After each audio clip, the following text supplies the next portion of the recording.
is expected by early summer.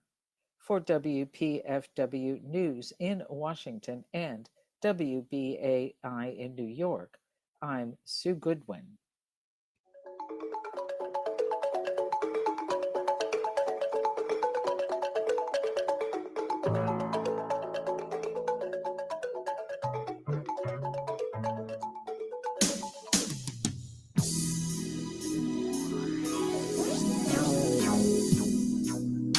We people who are darker than blue, don't let us hang around this town and let what others say come true. We're just good for nothing, they all figure. A boyish grown-up shiftless jigger. Peace, everyone. It is Friday, May 16th. It's a little past 5 p.m., and that must mean I am Jacqueline Luqman, and this must be Darker Than Blue, the show where we talk about politics for the people who you just heard Brother Curtis Mayfield describe are darker than blue. That's you and me. Hey, y'all, so happy to see everyone watching on Black Liberation Media, Luqman Nation on Facebook and Patreon, Luqman Nation on Instagram, and of course, all of you listening on your radio dial at 89.3 FM and online at WPFWFM.org. Shout out to my Uncle Junie, my Aunt Clara, and all my family all over the place. Dear listeners, we need your help. You know our spring membership drive is underway, but first, I have to correct something I mistakenly did last week. I forgot last week to thank everyone last Friday who helped me exceed my goal. Y'all did it. Y'all did it. Y'all did it. Thank you so much. And then that's how I know you can do it again. But a little caveat, let's get some new members this time. How about that? I have a goal for this week. Let me see what my little goal is. It is $500. Same goal, $500. I know you can do it again. I know that this station and this show is important to you, and you are important to this station, and you know you're important to me. You know I love y'all. I would not do this were it not for you, because WPFW is listener powered, and the vast majority of listeners don't donate to the station. So this is your opportunity, those of you who have not donated before, to contribute to the growth and the maintenance, really, to make sure we stay on the air of this institution that stands resolute against both gross injustice and repression and the attempted mass erasure of history and culture. And we do that by amplifying the voices of scholars, artists, and activists whose work centers the humanity of all people. You cannot erase a history that we here at WPFW will always lift up to keep you grounded in our shared struggle. But we can't do that if we're not on the air. So please, right now, call 202-588-9739. Go to WPFWFM.org. Go to Cash App at $WPFWFM or text WPFWFM to 801-801. For just $10 a month, you can ensure that I meet my goal on this show for this pledge drive, but you can ensure that WPFW continues to be here, to be on the air, to work to build a better world, one broadcast at a time. So let's get into it, because yes, this is another one of those Jakey is going to tell us the history of things we didn't know shows, and let's do it. Because I woke up this morning to the news that a historic plantation has burned to the ground in Louisiana, and I wondered, oh, is the rapture here? Did Jesus come back? Is the revolution today and I missed the memo? Now, if you don't know what I'm talking about the Nottoway Plantation that's in Louisiana, or that was in Louisiana, because praise brown Palestinian socialist Jesus, it is no more. But you know, you know, some folks are big mad about how we and some white folks who know better in Louisiana and across the country and probably the world are celebrating the destruction of this monstrosity. Now, NOLA.com, which is a website for news about New Orleans and Louisiana, NOLA.com, describes the destruction of the opulent guardhouse of slavery and torture this way. Quote, the Nottoway Resort, a historic mansion along the Mississippi River in Iberville Parish, is a total loss after a fire reduced the plantation to rubble. Oh, ma. They didn't put that in. That's my commentary. Video of the ceiling collapsing and other photos of the destruction were widely circulated on social media, with thousands of people sharing memories of the mansion that was built in 1859, that was the largest remaining antebellum home in the South. The words they are using to describe this monstrosity are doing a lot of work that we fit to unpack. But anyway, let me finish this article. Some of those people who commented, reminisced about visiting White Castle. Yes, that's what they called it. And touring the property for the first time. And many brides shared photos from their big day inside the halls of Nottoway. The property is now used as an event and wedding venue. Others posted reminders of the troubled history of the plantation, where 155 slaves once labored. I had to stop this little reading of this mess real quick just to point out this number. So folks, dear listeners, my dear friends, if you're wondering how the death count in Gaza remains below 100,000 people after, what's it been, almost 2 years now of unending genocide, and they're still talking about, 59,000 people have been killed, when really we know that it's probably closer to 1 million. This is one of the earliest examples of people in power in a settler colonial white domination ideology society undercounting the people that they abuse, torture, and genocide. Because this 155 slaves, this place existed throughout almost the entire history of slavery, which was 288 years. We'll get to that in a minute. But more than 155 slaves labored at this plantation. That might have been the original number of enslaved people. But you know, those people had children through various ways that we will also touch on. But, you know, it's the radio and it's a family show, and there's only so much I can say to keep us on the air. There's no point in giving money to a show that the FCC is going to snatch off the air because of the things I say. But that 155 enslaved people had families. They had children. So, and they got married, right? And more people. So it wasn't just 155 enslaved. The way that this history has been lied about is absolutely sinister. And we'll get into it. But let me finish this ridiculous article for you.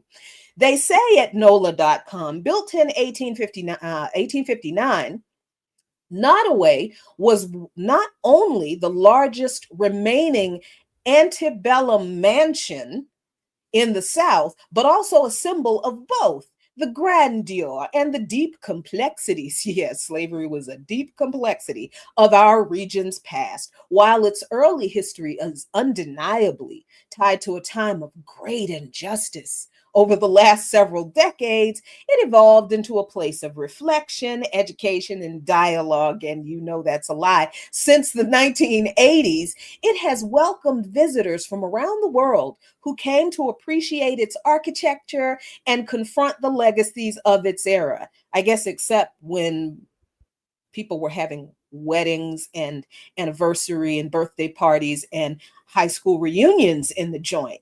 On the days that those things weren't happening, they were confronting the legacy. Is that what they're trying to say? Yeah. Anyway, the article continues to say it stood as both a cautionary moment and a testament to the importance of preserving history, even the painful parts. But they didn't preserve the painful parts of the history, did they? Did they? Because they even prettied up the slave shacks that were behind that joint. Look.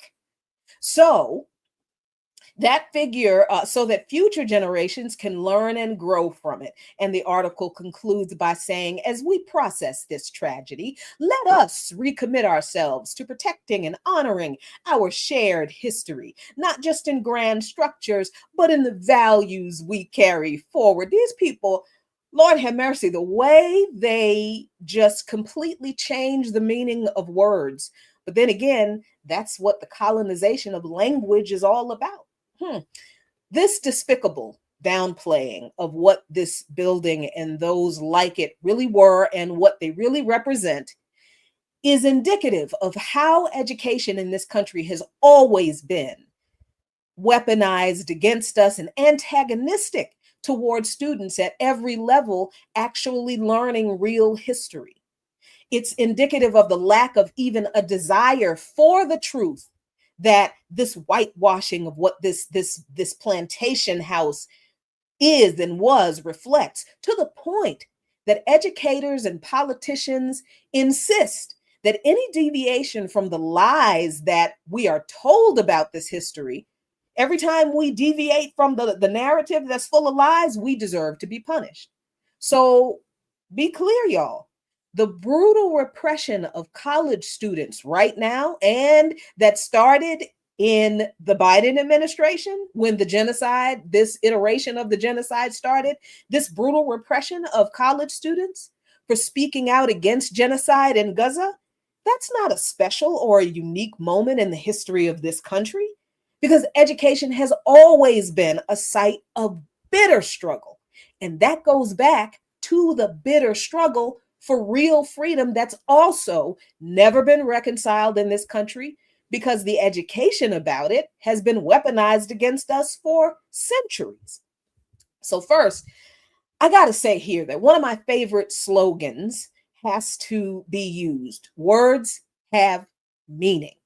Because the word antebellum that has been used repeatedly in this article about this plantation burning to the ground, that word antebellum literally means before the war. Now, technically, it can mean any period of time before any war. But in the US, and particularly in the South of the US, antebellum literally means the period before the Civil War. And that was not a short period of time, like I said before, because slavery as a legal institution in this country lasted for about 288 years before the Civil War. That is 2.5 centuries of time before the war. But people want to downplay what was done to generations of African descended people to an unfortunate little blip in this country's history that's so uncomfortable for them to talk about, but they still want to have weddings at the death camp. Okay. But they're not so uncomfortable about that period of time that they don't want to keep the symbols of what happened to whom, by whom around. You see the hypocrisy here, y'all? Too many white people in this country, and not just in the South either, hate talking about what was done to our ancestors by their ancestors for 2.5 centuries. They want the conversation about it to go away, and they want it never to be had again, because they tell us that it's in the past and we should get over it because they fixed their problem and they did right by us. That last part, they fixed their problem and they did right by us. That last part is the unspoken part of the "it was in the past, get over it, move on, let's look to the future" discourse that's going on in the comments of the social media posts about this plantation house burning to the ground right now. These folks who say this, and I must say, it's not just white people who believe this, because there's a whole bunch of Black conservatives and even some folks who don't think they're conservative, but who are so indoctrinated by capitalism and white domination ideology in this country that they believe this foolishness too, that they've convinced themselves that this little problem of slavery was fixed because we're no longer enslaved. Y'all's is free now. What in tarnation are you people complaining about? That's what these people think. But history, actual history, the facts tell a very different story. But that's why they don't want us to know this history or talk about it or talk to them about it. And they sure as hell don't want to fix what this history has created that we continue to live with. And let me pause right now, folks, and remind you we are in the midst of Spring Pledge Drive. My goal for this show has just been reduced to $400. Thank you so much. Anonymous, New Carrollton, Maryland, 202-588-9739, 1-800-222-9739. New listeners, $10 a month. Call now, dial in now, Cash App, $sign WPFWFM, text WPFWFM to the number 801-801, $400 to go in this hour. Let's get it. We can do it. I know we can. Let's get back to this history. The truth is that these stately, graceful mansions were torture, rape, and death camps for our ancestors. And they were that well beyond slavery, well after slavery.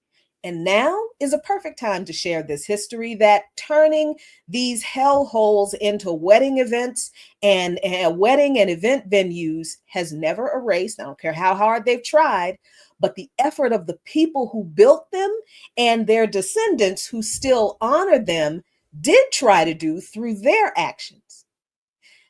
Because while it's true that after the Civil War, formerly enslaved people were not legally tied to plantations any longer, but economic coercion, violence, and discriminatory laws kept many trapped in conditions resembling slavery for decades after the Civil War and forced many to stay working and living on these plantations for almost a century later. Here's how that happened. Immediately after the war, Black codes were implemented. This was between 1865 and 1866, when Southern states passed these Black codes to restrict freed people's movement and labor rights. It wasn't just about we hate Black people. It was about we are keeping everyone from having access to the same economic resources that we have amassed through the exploitation of those people. Vagrancy laws were created to arrest Black people for things like not having a job, then force them to work on plantations to pay off the fines. There were year-long labor contracts that required freed people to sign contracts with their former enslavers or face arrest only to be forced to work for the same former enslavers that they refused to sign a contract to. You understand what? Then there were the apprenticeship laws, y'all, which allowed white landowners, and I didn't get this.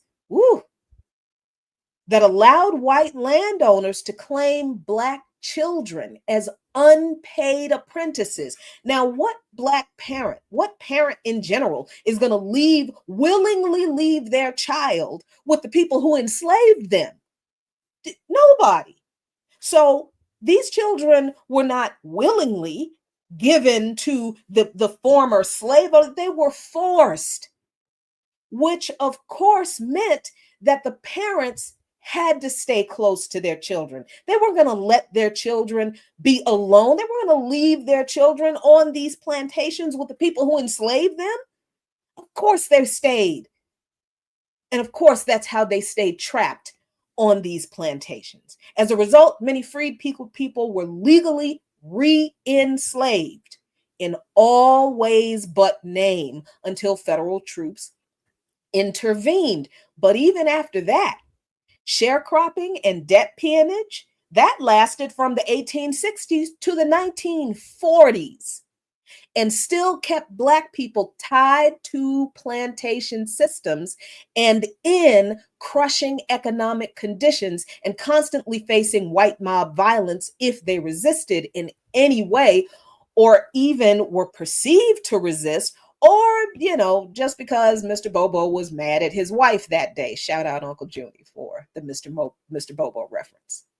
Sharecropping, if you're not clear on how that created the economic degradation that we still experience today, that became the dominant system, replacing slavery, trapping Black families in cycles of debt, because the landlords were often former slaveholders and the sharecropping operations were the former plantations. So the slave owners slash landlords charged exorbitant prices to the formerly enslaved but now supposedly free laborers, charged crazy prices for rent, tools, and food.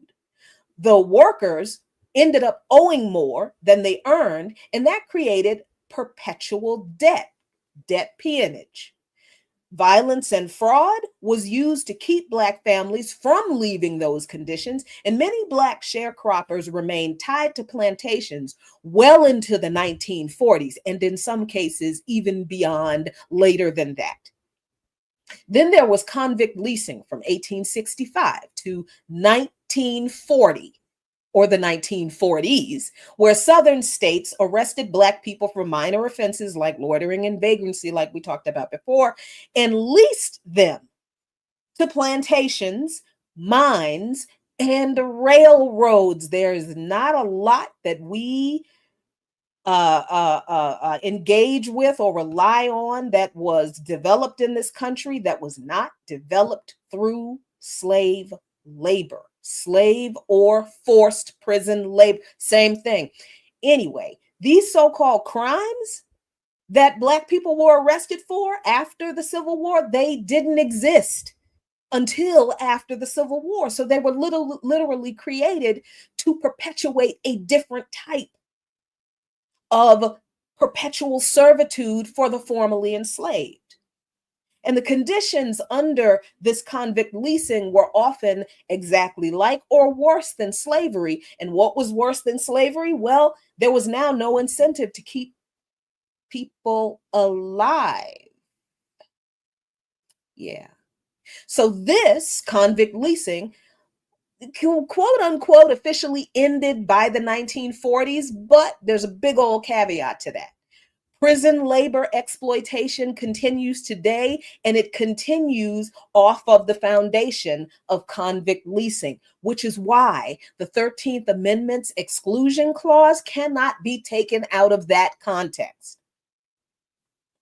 Now, here's a really good example of this historical through line that I'm talking about. In Alabama, tens of thousands of Black men were forced into labor camps until World War II. One of those labor camps was a former plantation that we know today as Angola Prison, where they still force the imprisoned to work on chain gangs, to work in fields on chain gangs for pennies per hour, if that much. Then, of course, there's the racial terror and forced labor from the whole period of time between 1870s and the 1960s. Because now we're talking about the Ku Klux Klan and white mobs that used lynching and threats to force Black people into exploitative labor. Chain gangs that were connected to the forced penal labor that kept Black men working on plantations and roads and infrastructure projects well into the mid-20th century. And there are cases of forced labor that persisted until at least the civil rights era late into the 1960s. Here's another fantastic example. Well, not fantastic because it's good, just fantastic because it is timely in the way it has been exposed. The movie, there is a movie out called Nickel Boys that is based on a real life a place called the Dozier School for Boys, Dozier. This was a reform school in Florida that subjected Black boys to brutal forced labor until, get this, 2011. This movie, Nickel Boys, is about not so much that place, but about the relationship between a few of the young Black boys who were imprisoned there. And I have avoided seeing this movie because I know it's a bunch of watered down nonsense that nobody needs to see. Nobody needs to make a feel good story about the children who clung to each other to survive. And no, we need a movie about what was done to them. We need a movie about what happened at Dozier School and why it happened for so long. We do not need a movie about the relationship between the two survivors. We need the truth to be told about what was done to those children and their families. All right. So I have avoided seeing this movie because this movie is about children in a death camp for Black boys, where at least 80 children were murdered by the staff. This hellhole operated from 1900 until June 30th, 2011. I don't want to see a movie about a feel-good relationship about how these little Black boys survived. I want to see a movie exposing the brutal truth about what was done to our children. And you know you want to see it too. But you know who doesn't? And that's why a movie like Nickel Boys is allowed to be made, but a movie about Dozier School for Boys will never be made in this country, if you get what I mean. All right. So legally, yeah, slavery was abolished in 1865, but de facto slavery continued for generations. Economically, many Black families remained trapped in sharecropping until the Great Migration. And do you know that the Great Migration lasted like 60 years almost, from 1916 to around 1970, 1970. That's how long. Sharecropping still went on in some places. Now, here's another pop culture reference that I think is actually vitally important to this point that we're talking about, the economic legacy of the lies told about what really happened on these plantations, even after slavery was allegedly abolished. In the new Ryan Coogler movie, Sinners, y'all know I was going to get to that at some point. I have seen this movie. I think it's actually pretty doggone great. I like it. I'm a horror movie fan. I love vampire movies. I love this kind of stuff. But this movie is very interesting, and I think it's pretty special for a lot of reasons. This movie is set in 1932 in Clarksdale, Mississippi, during the Jim Crow era. Now, I'm not going to give you all any spoilers here. I'm just setting up why something that is mentioned in this movie is very important to understanding what I'm talking about now. Now, the movie does a pretty good job of exploring the themes of racial violence and the Black experience in America during that time. Like I said, mixed with a really neat vampire story, some really fantastic music. But a reference is made in this movie to something the main characters call plantation money. And that's something that I had actually never heard of before. So I didn't know what the heck they were talking about. And then they make a special reference to a wooden nickel that really blew me away because I did not know what they were talking about. So like I said, I'm not going to give you any more I'm not going to give you any spoilers. That's all I'm going to say about the movie. But what you need to know about the history that was referenced in this movie and why it's so incredible that it's a part of this flick and related to the history that the people who are crying about this plantation house burning down, they're full of it. And just let me just tell you this history before I get us all in a lot of trouble. After the Civil War, many plantations in the US did not pay formerly enslaved people in real US currency, but instead they used private scrip tokens or local plantation money. I did not know this. I learned this from the movie Sinners. A system, this plantation money system, a system that kept Black laborers. Remember, this is after the Civil War. And this movie is based in 1932.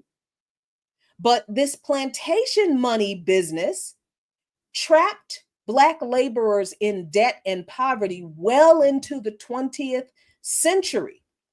So, to be clear, people who believe that just because slavery ended legally after the Civil War, that Black people were able to work and earn a fair wage just like everybody else, they have no idea that our ancestors were not even paid real money for the labor they were still largely forced to carry out on plantations.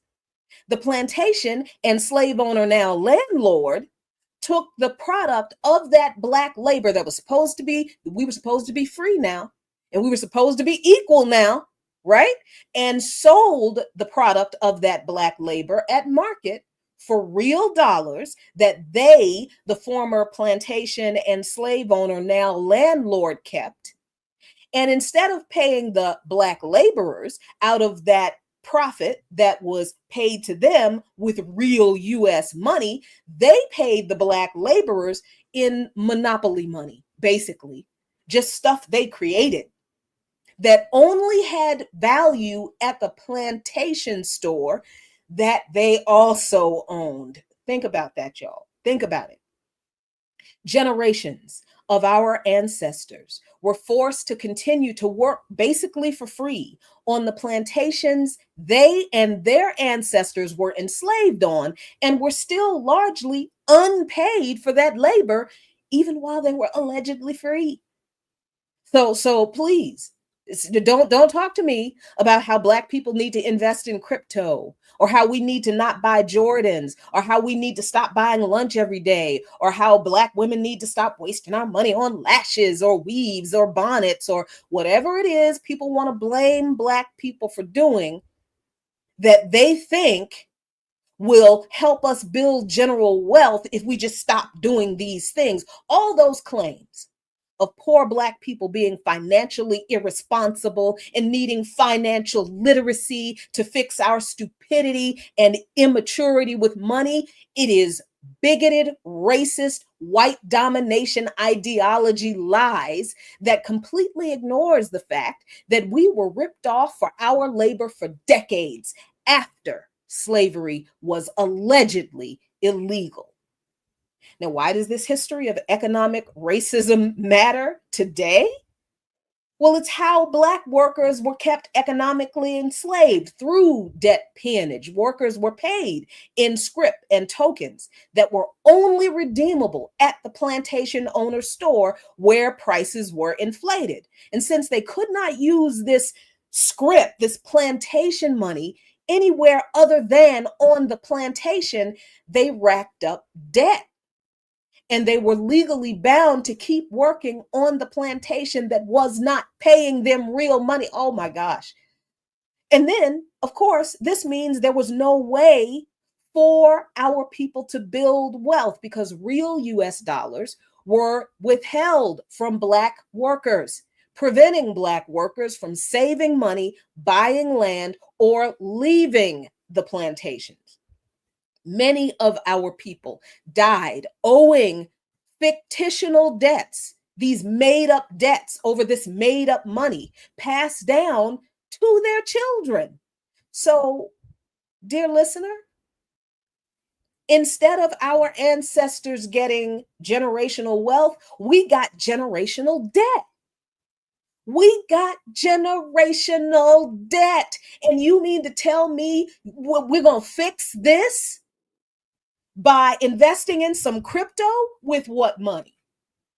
This is why all this foolishness about what is it, trillions of dollars in spending power. Listen, even if we do spend $1 trillion a year, you know what we spend that money on? Rent.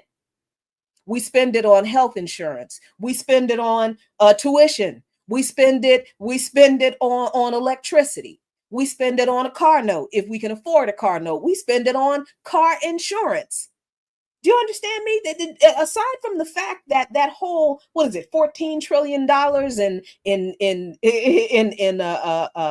what is it, spending power that allegedly Black people have, this ridiculous argument that we spend $14 trillion. We don't have $14 trillion to spend. No. That number is a lie. The argument about 14 trillion, all this spending power that we have is a lie, and it is a lie based on the erasure of the history of why we're broke and how we were and continue to be kept broke. Let me keep on going, and let me tell you, thank you so much, Anonymous from Virginia. I'm not going to read the area code, but thank you so much. Your contribution has helped bring my total down to $310. Come on, y'all. Let's keep going. 202-588-9739 or 1-800-222-9739. Oh, I do not want to miss my obligation here. We are just at a little bit past 30 minutes past the hour, and that means we have to do a station break. So, engineer extraordinaire, what's going on? This is Rita Burns. And this is Mason Burns. It is happening again. A celebration of my dad's legacy. The Capitol House Music Festival salutes Sam the Man Burns. A full day of DJs and performers, including the vocalist and house music icon, Julie McKnight. A full day of joy. Saturday, May 24th from 10 a.m. to 10 p.m. at Alethea Tanner Park. This is an official Black Pride and World Pride event, and this event is for everyone. For more information, caphousefest.com. WPFW is proud to be a media sponsor, building a better world, one broadcast at a time.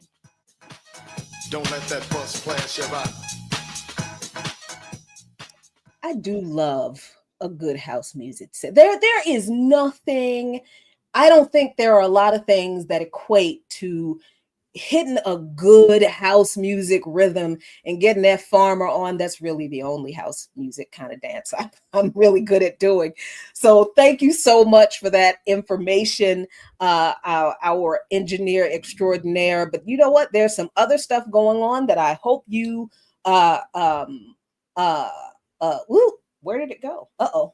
A storm is coming in and things are about to happen. But let me tell you that Sunday, May 18th, from 1 o'clock to 3:30 p.m., there will be a Malcolm X Day community speak out hosted by our comrades and friends at Pan-African Community Action, or PACA. It will be at MLK Jr. Avenue and Malcolm X Avenue in Southeast DC. That is Malcolm X Park.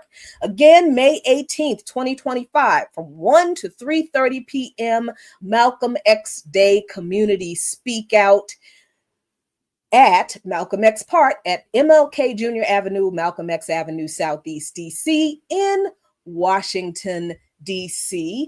And you can find out more information about global occupation from the DMV to Africa, a Black Alliance for Peace Mid-Atlantic webinar that will be held on Thursday, May 22nd, 2025 from 7 p.m. to 8:30 p.m. You can register, find more information at bit.ly/DMV2 Africa. That is DMV, the letters TO, the letters Africa, exactly how it's spelled, all one word, bit.ly/DMV to Africa. All right, let's get back to this wild history, because I hope you are learning a lot of things, because the things I learned while I was putting this together, good grief. So, fraudulent accounting. There was all kinds of lies. These folks, these former slave owners and the current sharecropping managers and the landlords, they just made stuff up, just like they made this plantation money up. They literally just created a bunch of like paper and wooden money that had no value, gave it to the formerly enslaved and now supposedly free people and said, this is your pay.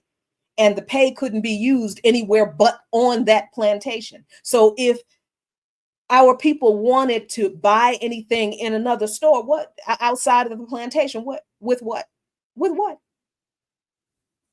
So, of course, the people who made up fake money made up fake debts, all right? And then the people who made up fake laws to lock people up for things that were not crimes before those people were no longer legally enslaved. Of course, they made up a bunch of fake debt. Plantation owners lied about earnings and debts, ensuring that Black workers never got fair pay. And even if a worker tried to leave, they'd be arrested for what? Another made up a violation, quote unquote crime, owing money. Uh, you see it? They'd be arrested for owing money. What? Why is Linda McMahon, the wife of that pig, Vince McMahon? I said what I said, and you need to look up what he did and why he stepped down from WCW. But his wife is the Secretary of Education, and she is talking about garnishing people's Social Security benefits to pay off student loan debts. These people have always had an obsession with making poor people go to their graves with debt. Why? Because it makes them money. Our debt crushes us, but they make money out off of our debt. And what is that based in? This history. So this thing about criminalizing debt, forcing people to take on debt in order to just live, and then criminalizing people when they can't pay off the debt, direct connection to the degradation of our people after slavery was supposedly legally ended. So even if a worker tried to leave, even if a Black person on these plantations that were now sharecropping operations tried to leave, they'd be arrested for owing money under these made up vagrancy laws. And I just want to be clear.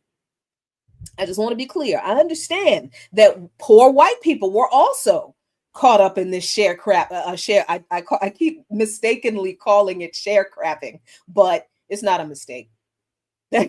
My brain is just doing what it's just doing what it's supposed to be doing. They're like, no, this is crap.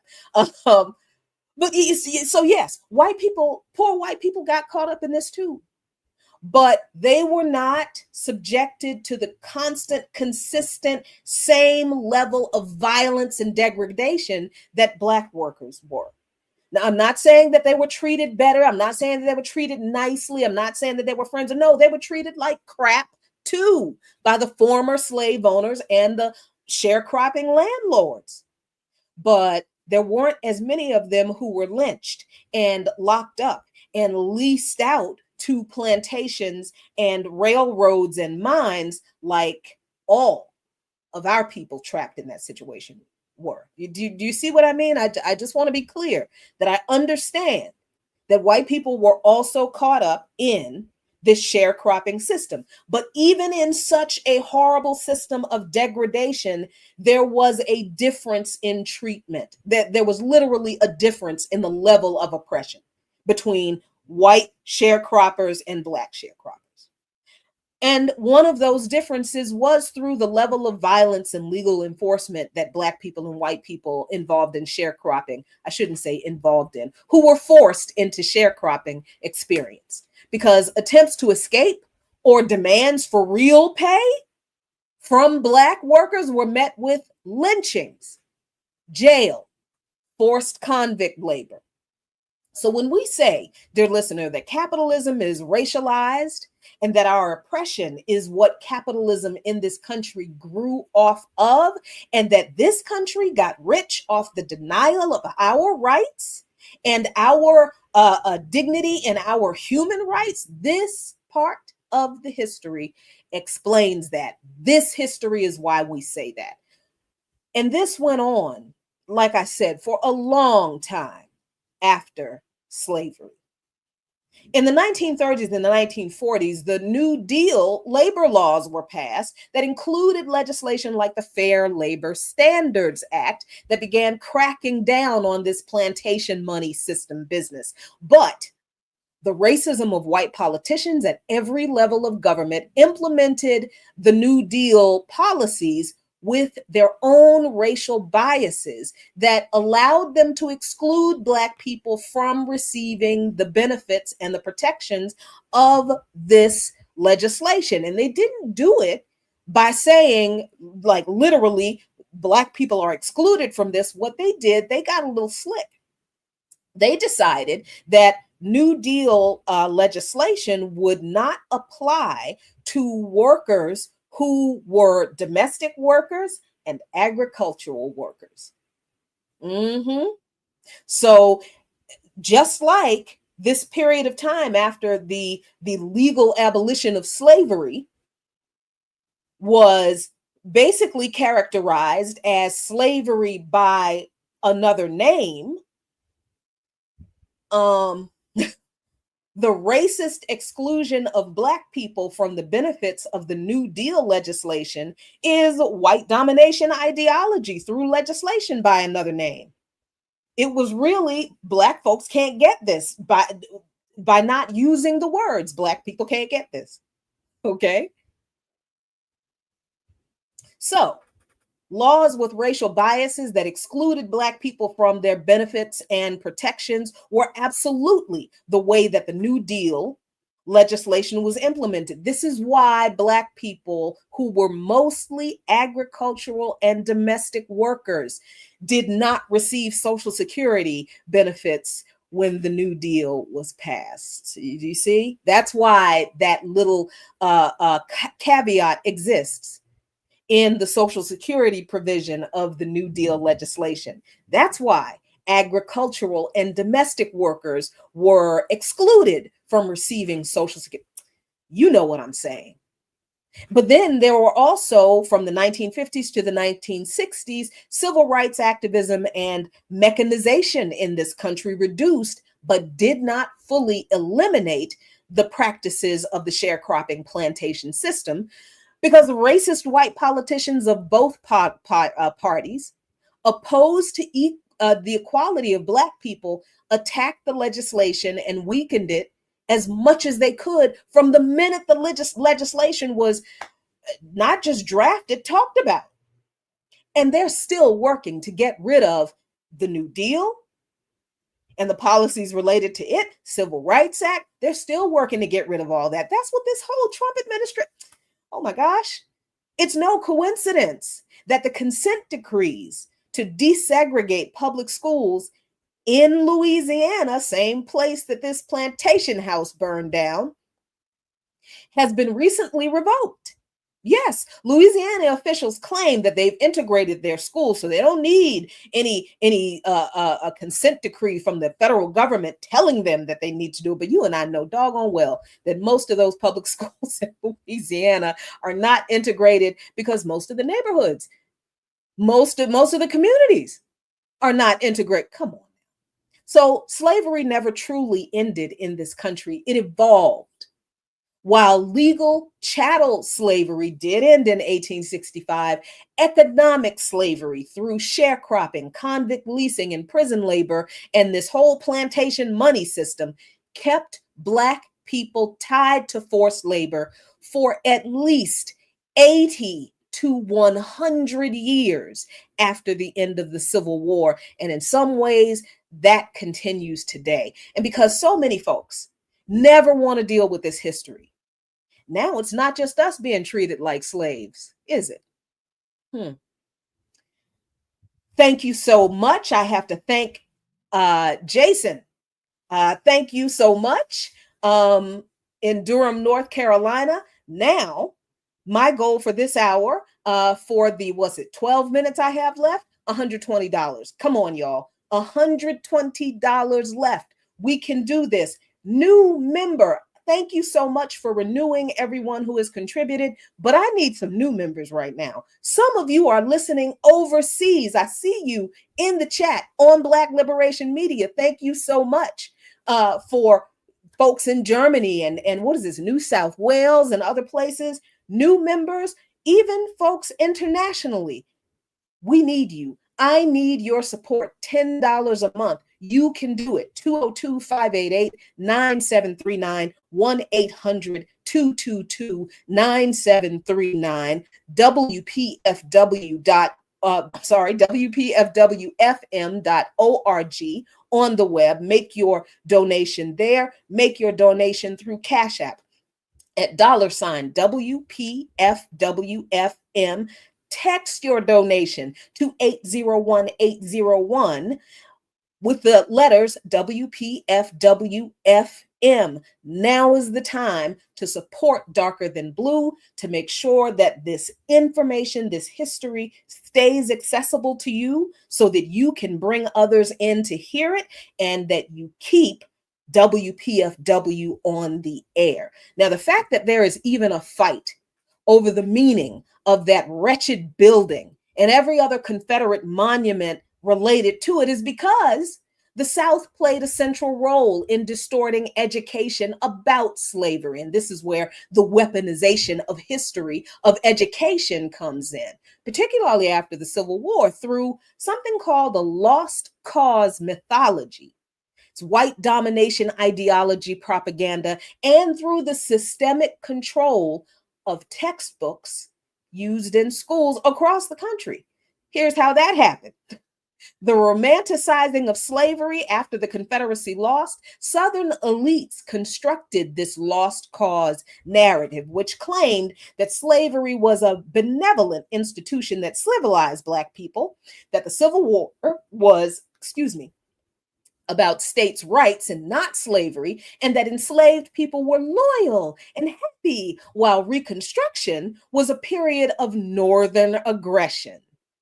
The United Daughters of the Confederacy and the Sons of Confederate Veterans pushed this propaganda into schools in a few ways: by donating pro-Confederate textbooks, by erecting Confederate monuments near courthouses and schools. Those monuments were not put up during the Civil War. They were put up after the Civil War by these people who wanted to whitewash the history of the Civil War and terrorize the descendants of the people who were enslaved and fought for and won our freedom. Okay? And also by hosting essay contests for kids on Southern heritage. As an example, there's this textbook apparently called A Measuring Rod to Test Textbooks. I guess that there was a guide that was created in 1919 by the United Daughters of the Confederacy that banned books that criticized slavery.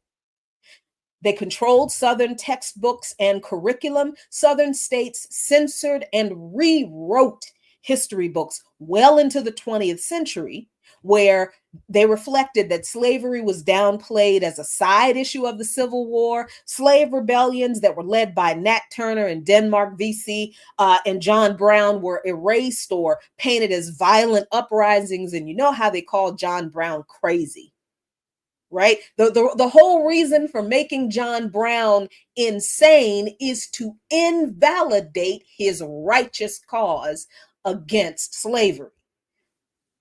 These people were responsible for all of that. The Ku Klux Klan was glorified as protectors of Southern womanhood. Publishers of textbooks, they all complied. They all colluded to sell these books in Southern markets.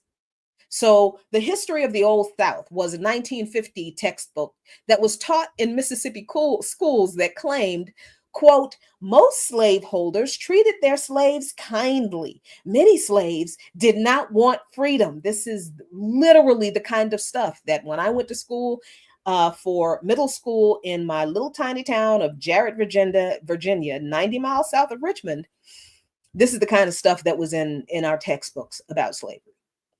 And then Jim Crow schools and Black miseducation under segregation. Oh, you don't think they left us out, did you?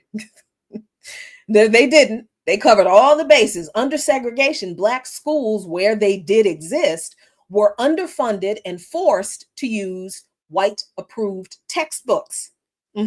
Southern states banned Black history from being taught in Black schools and punished the teachers who taught it. Black children were taught in Black schools that slavery wasn't that bad. Y'all still here, ain't you? Couldn't have been that bad. And that they were taught that Reconstruction failed because Black people were unfit to govern.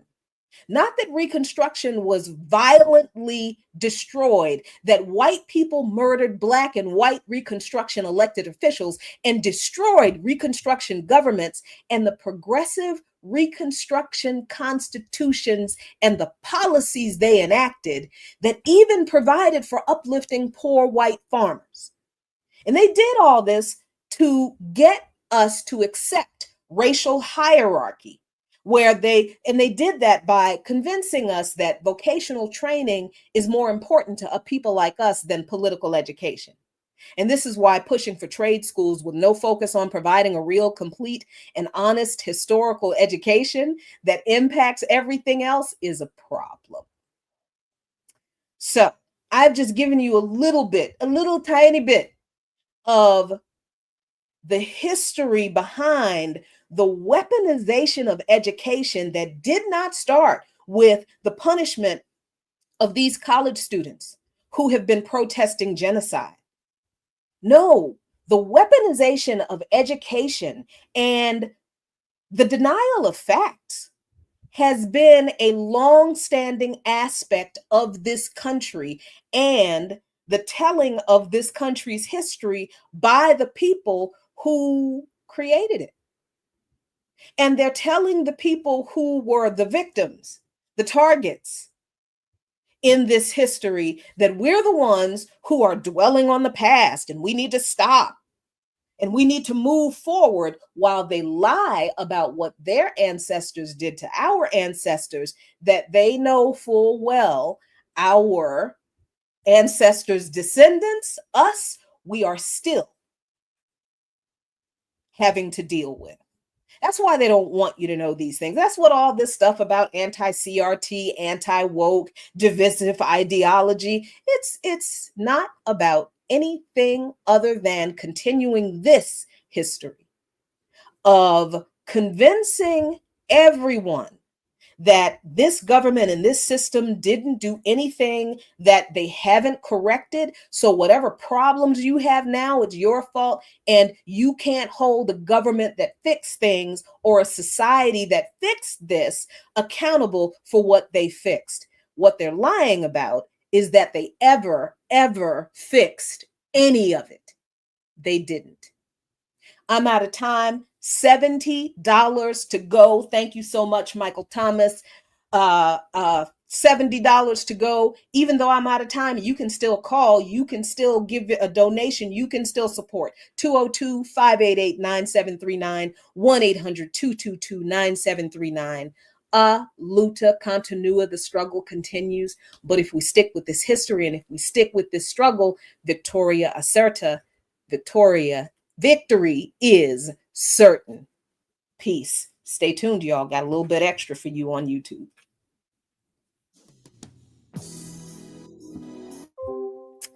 All right.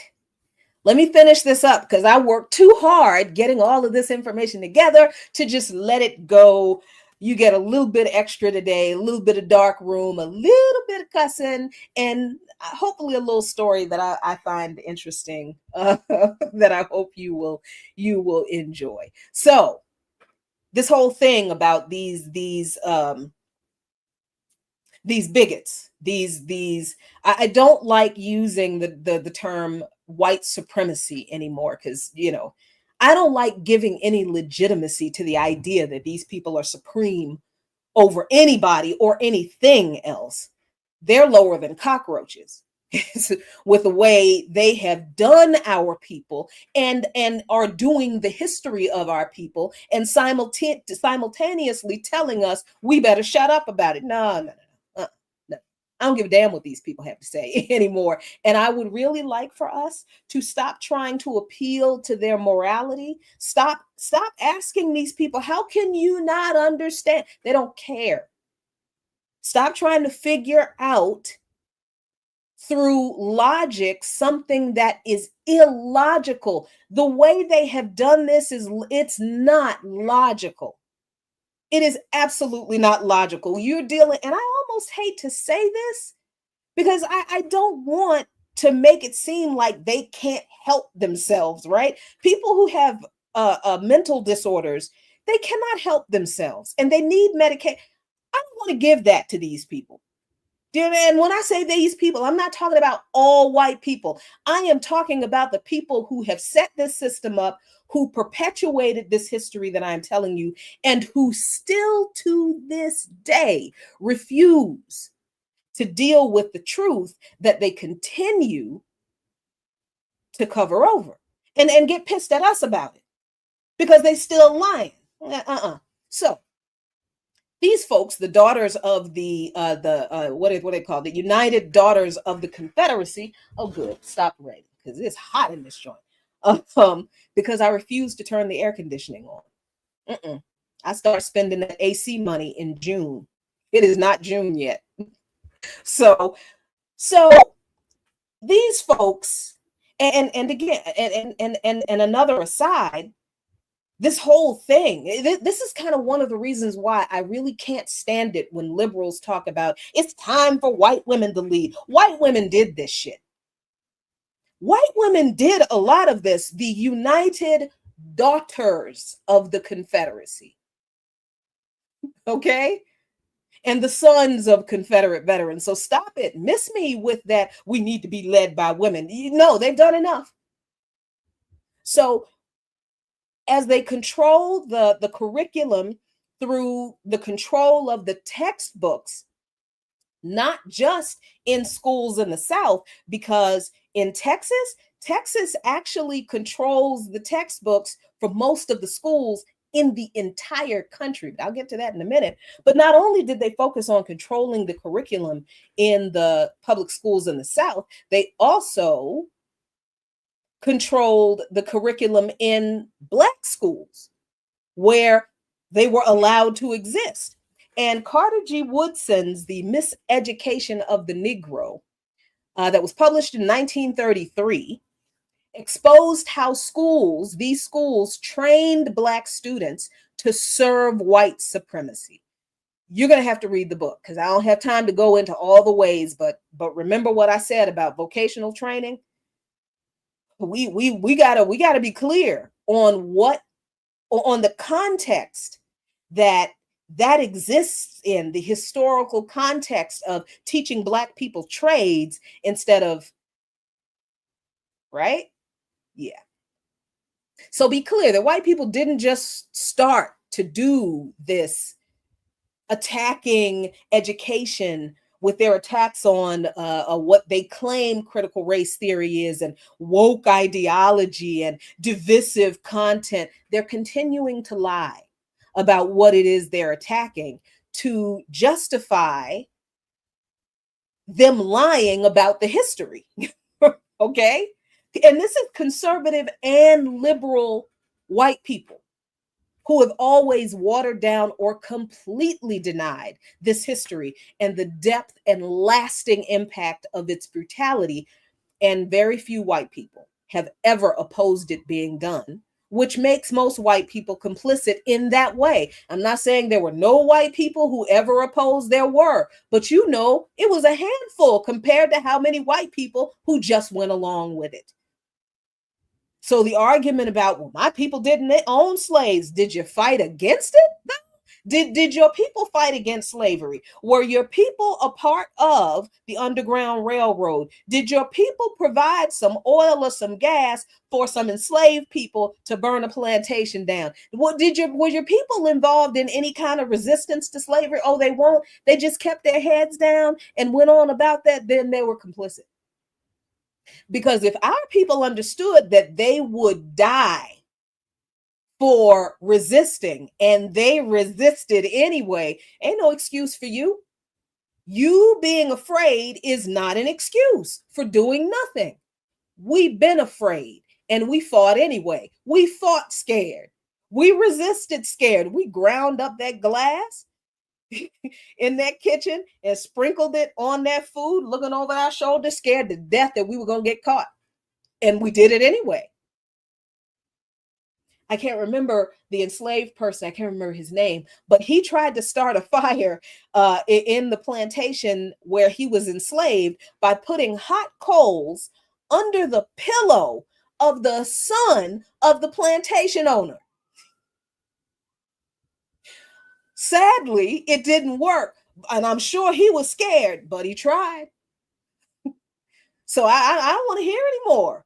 And I'm getting a lot of this now from people who are not engaged in this struggle to end this genocide and to free the Palestinian to support, because we're not going to free the Palestinian people. They will free themselves, just like we freed ourselves, but to support the struggle for Palestinian liberation. I'm tired of hearing people talking about, well, people aren't wanting to get involved because they see what's happening to the students and they're scared.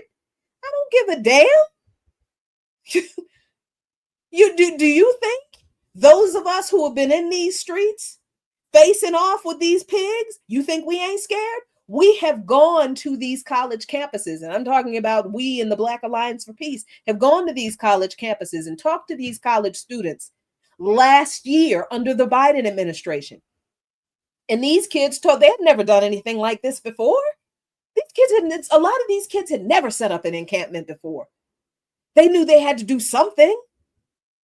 And they were afraid when they saw their own university administrations calling the police on them. They were afraid, and they called us. Can you please come help us? We don't know what to do. How do we do this? Please come. And we did. And we listened to those kids tell us, we are so afraid, and our parents are afraid for us. But a lot of those kids who were Palestinians, they were like, yeah, we've been afraid, but we're not going to leave. I don't know what's going to happen. I don't know how to do this. We need your help. I am so afraid, but we can't leave. And them saying that emboldened the non-Palestinian students, because they realized, wait a minute, they've got all the skin in this game. And if they get locked up, they can get sent back and they can die. Do you understand? They can be murdered. So what am I sitting here talking about? I'm scared. What I'm scared of? No, let me just. And so we heard these students express how afraid they are or were. And we told them in nicer terms. I didn't cuss at the babies, but we told them the exact same thing. The same sentiment that I am sharing with you right now. I don't care that you're scared. Do this scared. Sure, you're scared. Of course you are. Any sane person would be scared. And I know you're a sane person because you are out here fighting to stop a gross, gross injustice and violation of human rights and dignity. Of course you're scared. It would be weird if you weren't, especially since you're so young. And I know that this is the first time y'all have done anything like this. Of course you're scared. But do this scared. Keep on going scared. If you feel like you're gonna flee, give us a call. And if you need to take a break, come on, that's fine. We got you. But being scared, that's not an excuse not to fight. Fight scared. Because if you don't fight because you're scared, you definitely will lose. That is guaranteed if you don't fight. So let me get back to this history. Now, these Confederate symbols, well, I'm not just talking about plantation houses that are used as event venues now. That's ridiculous. No, I'm talking about the monuments, the names on the school, Robert E. Lee Elementary School. The names of military bases. Many Southern schools flew Confederate flags, held Old South proms, and had Confederate named mascots. The Rebel mascot racist bullshit from the Civil War. Who were the rebels? What does rebel mean? We've been cheering for these sports teams called rebels for all this time, and most of us have never made the connection between the image and the name. How come the rebel is always a little white boy with a cowboy hat? Because the rebels were the Confederate soldiers, y'all. This, of course, reinforced the idea that slavery was part of some noble past. All the little, proms and how they present the Confederate society as genteel and polite and with all of this extravagance and all of this garbage. That's what it does. It reinforced the idea that the society that slavery existed in was noble and cultured, right? And this was just a little unfortunate thing that was a part of a larger noble path. Do you get what I'm saying? So until the 2010s, and this is where Texas and the influence of Texas on today's curriculum comes in. Until the 2010s, some Texas schools still taught that slavery was a side issue of the Civil War. And today, many Southern states influence national textbooks because of the way the market is set up. Texas approves books for the whole country in a lot of cases. Texas has removed slavery in favor of the words, like literally the word slavery, and replaced it with this phrase, the Atlantic triangular trade. The fuck does that mean? The hell does that mean? And that's the whole point for removing the word slavery and replacing it with this bullshit word salad, Atlantic triangular trade. That's why I don't like when we make up new things to call things that we know what they are. We don't always need to do that. And slavery is one of those things that I think we just need to, it's slavery. You know what it is. Florida banned critical race theory and teaching that slavery, and they were teaching that slavery taught useful skills. So that just happened, that argument that just happened about that in Florida a couple of years ago, directly connected to this history that they don't want us to know. But of course, you have historians like W.E.B. Du Bois, who is, he's right here. He's all right here, who gave us this gift of his book, Black Reconstruction, published in 1935, that thoroughly and completely and just totally eviscerated these lost cause lies. But see, you have to read Black Reconstruction. Have you read it? I know it's a big book. I have it in the other room. It's in my bedroom because honestly, every night, just about at least a few nights a week, I pick it up and I'm like, ooh, I have to refresh because it's big. It's very dense, but it is history that you must know. Now, when people talk about, they're trying to erase history. They're trying to erase our history. They can't erase our history. We wrote our history down. W.E.B. Du Bois, Carter G. Woodson, all of these books that we're always talking about in the Black Alliance for Peace.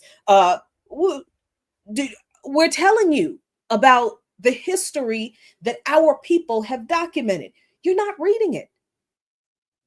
You are not reading it. And you really understand. You really need to understand that no matter what these people do to not teach the truth, that does not mean that we don't have a responsibility from learning it.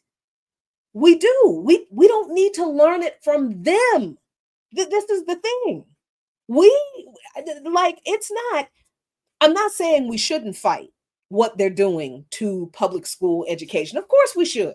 But in the system that exists now, We're not going to get these people to not do this stuff. We're going to have to change this entire system to give our children the education they need and that we know they deserve, and to give us the education we need. Because a part of a revolutionary process, and I learned this from Cuba, Venezuela, I learned this from African revolutions against colonialism.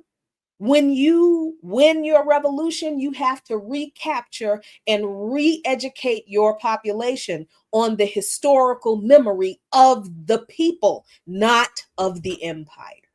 So all of us, when we change this system, we all have to engage in a serious effort of recovering our historical memory. So you might as well start reading these doggone books now. Black Reconstruction by W.E.B. Du Bois. He completely destroyed all these lost cause lies. Right? And you can read that book. You can get it from anywhere. You can get it from the library. You don't have to get it from anybody's school. And you can give it to your kids. You can read it to your children. You can read it with your children, as you can do every book that all of our revolutionary ancestors gave us, because they knew these people lied about our history. So, let's see. Oh, freedom schools. That's right. This is another way that we, and it goes right into what I'm talking about right now, because regardless of what these people do to public schools, and it's not just taking actual history out of schools, they're also basically trying to destroy public education and using people's tax dollars to fund private schools and vouchers for charter schools. Right? So the thing they're trying to do, the weaponization of education, is not limited to the attacks on CRT and the attacks on the claims of divisive ideology and all that. No, the weaponization of education is really, it's about the privatization of education in every aspect, and using education as a tool of indoctrination through all of those different methods. But freedom schools during the civil rights era is where a lot of young Black people learned Black history, because they weren't getting it in public schools. Because remember, at the same time of the civil rights movement, Black students were fighting for Black history to be taught in Black public primary schools and Black colleges and universities, HBCUs, which one day I got to do a whole show on why HBCUs were created, who created them, and what they were created to do. It goes back to that indoctrinating Black people to be subservient in society. But that's another show for another day. Don't have time. But because of this very long campaign of weaponizing history that the descendants of the lost cause fighters continue to carry out, many of us today focus on reparations for, this history that they act like they don't know, and that they definitely don't want to hear about, for honest curricula in schools, and for removing Confederate propaganda images and monuments. These fights over these things they're not separate issues. They are all connected to the same history. All right? So today's educational battles over slavery and systemic racism are deeply influenced by the South's historical distortions, with conservative lawmakers, activist groups, and textbook publishers continuing to shape and often whitewash how students learn about slavery. So we talked a little bit about textbook Texas and the way that they have distorted this history in their textbooks. But let me talk get really quickly about some very, very recent examples that are still going on. A 2015 textbook in Texas referred to enslaved Africans as workers instead of slaves. Now, this was when they were enslaved. This was not the period after the end of the Civil War when they were no longer enslaved. No, they were calling people who were enslaved during that 288 years workers, right? In a textbook, the Civil War was framed as a conflict over states' rights rather than slavery in state standards, meaning that was how it was framed on state tests that students had to take to pass to the next grade or to graduate. Reconstruction, downplayed in Texas textbooks, suggesting that Black politicians were corrupt. And that's why Reconstructed ended because of the greedy Negroes. And then the 2022 revisions to those textbooks softened language on racism and removed terms like white supremacy in favor of racial bias. Again, this is why I do not like the liberal penchant for replacing words that have very clear historical meaning with a bunch of nicer sounding, softer sounding, but ultimately meaningless bullshit.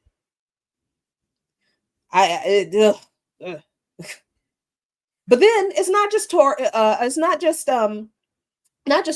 Texas, because Florida has passed their little anti-woke laws too, and in their textbooks they have this thing where slavery allowed Black people to learn skills.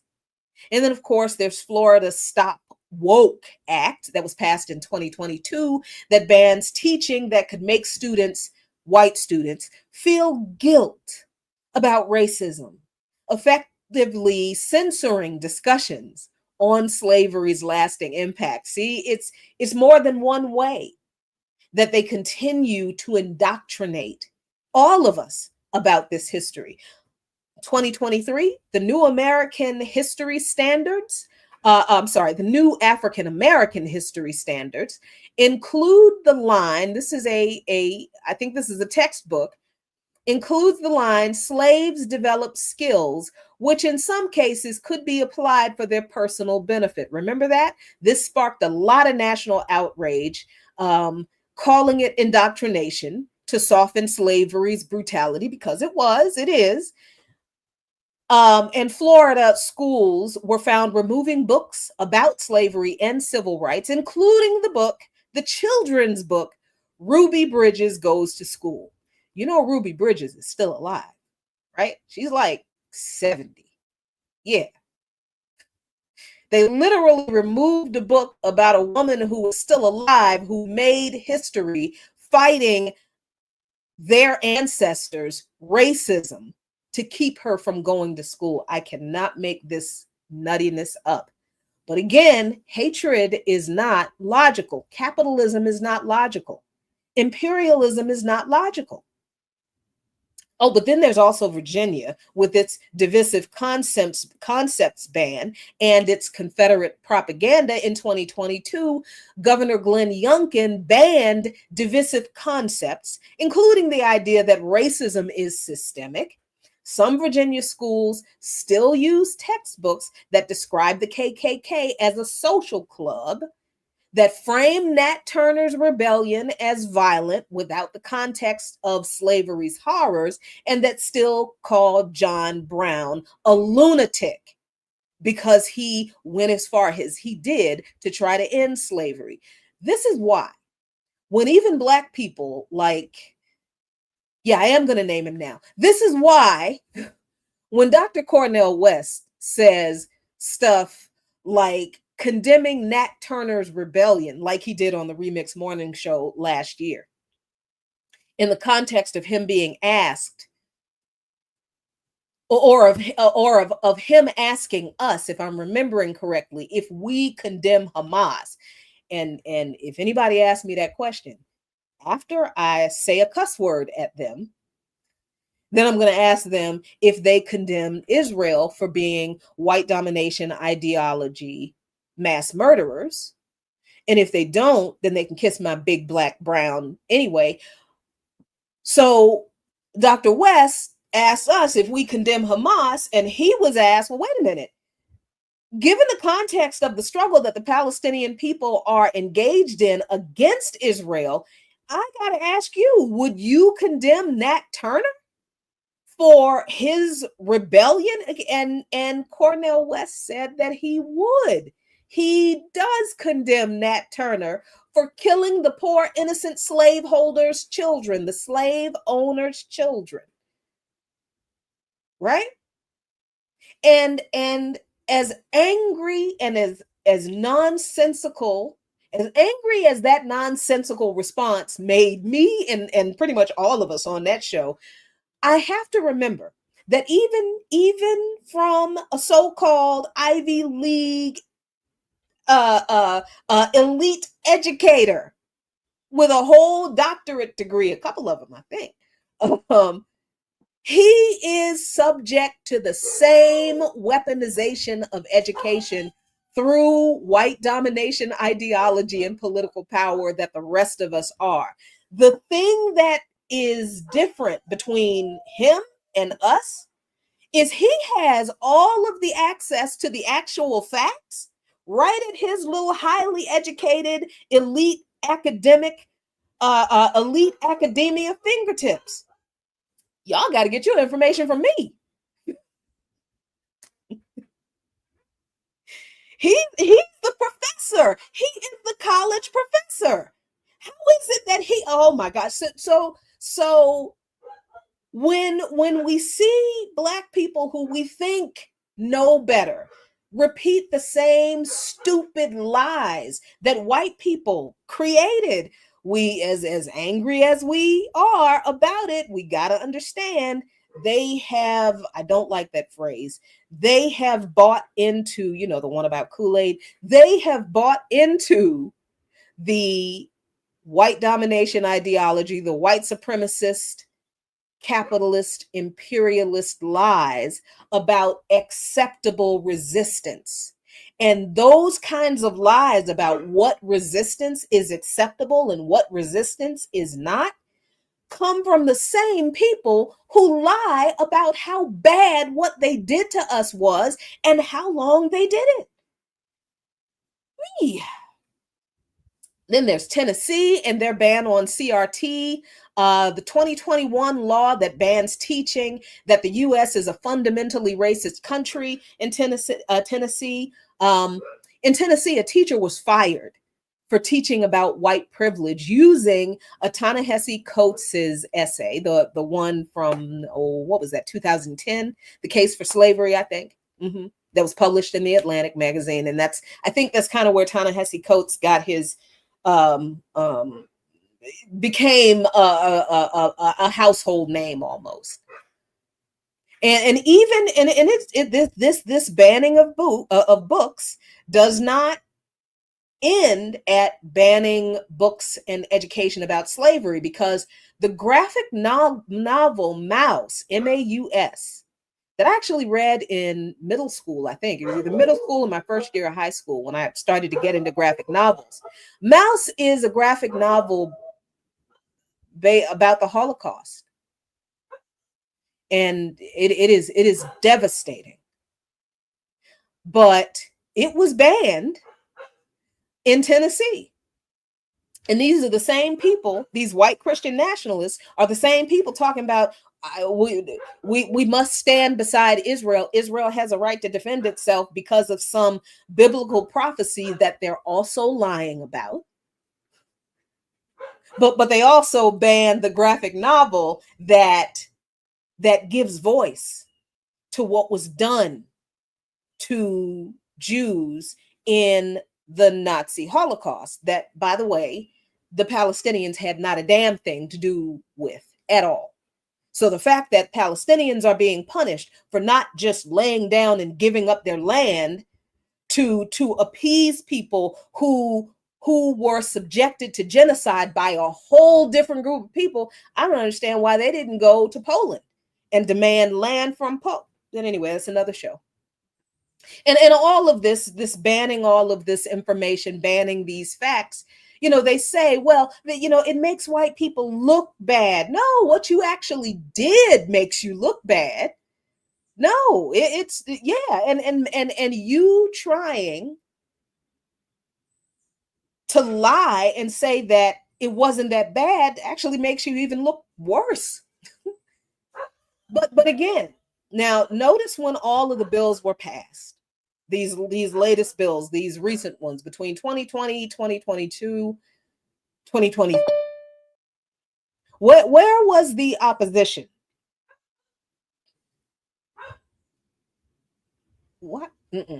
Sorry, one of those weird noises. Where was the opposition to these bills at a political party level since then? Now, there has been opposition in small pockets in our communities. Some churches have started teaching Black history like churches did in the past, but politically, where's that fight back? Where is it? I'm gonna just leave that right there. And then, there's the continued Confederate apologia in Southern schools. Mississippi and Alabama still celebrate Confederate Memorial Day as an official holiday, with some schools closing. Georgia and South Carolina resisted removing Confederate symbols. Some schools still have a rebel mascot.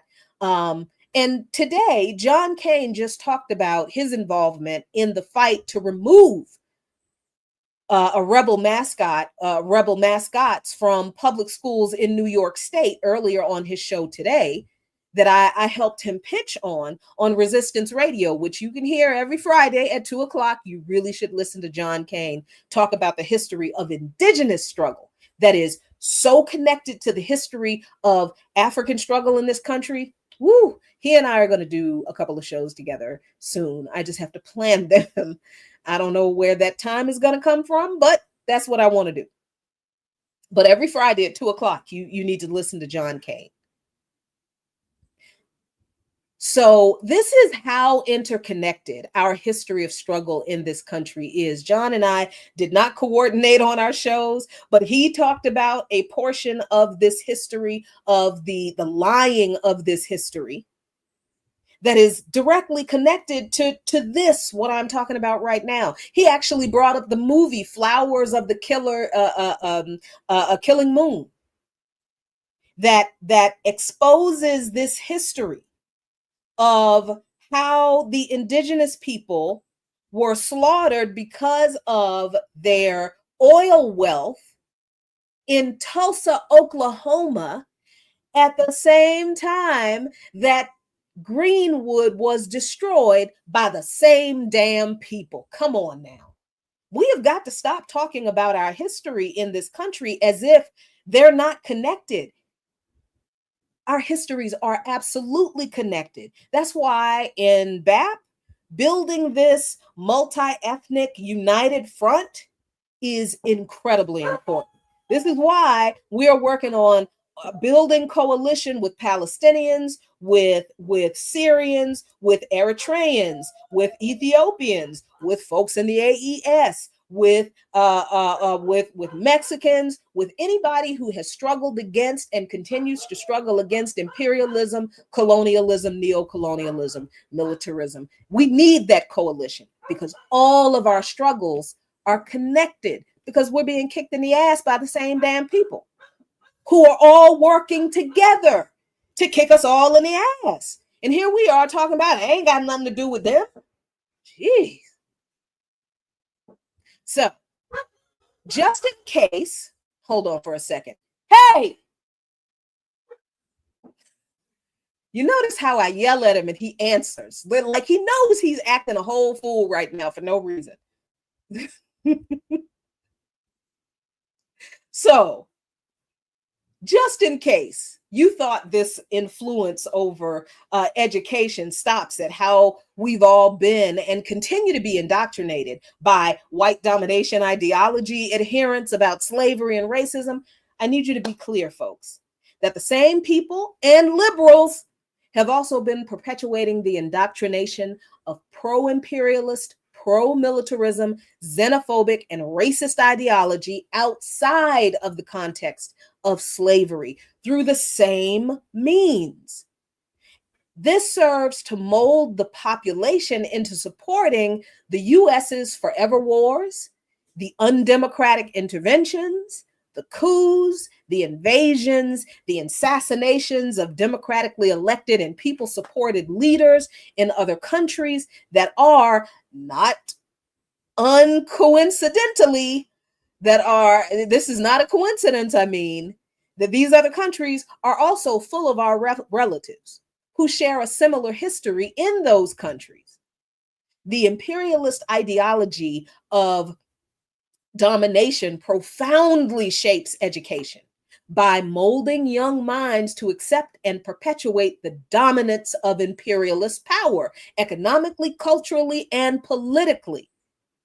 So there's a thing called cultural imperialism, which I actually just kind of learned about a couple of years ago. And I'm glad I did, because this is how I think I understood a little better how our struggles are all connected, whether we are talking about the Korean struggle against colonialism, whether we're talking about the Burkina Faso, the Malian, the Nigerian struggle, the AES, and now it's 5 countries that are in the AES, not 3.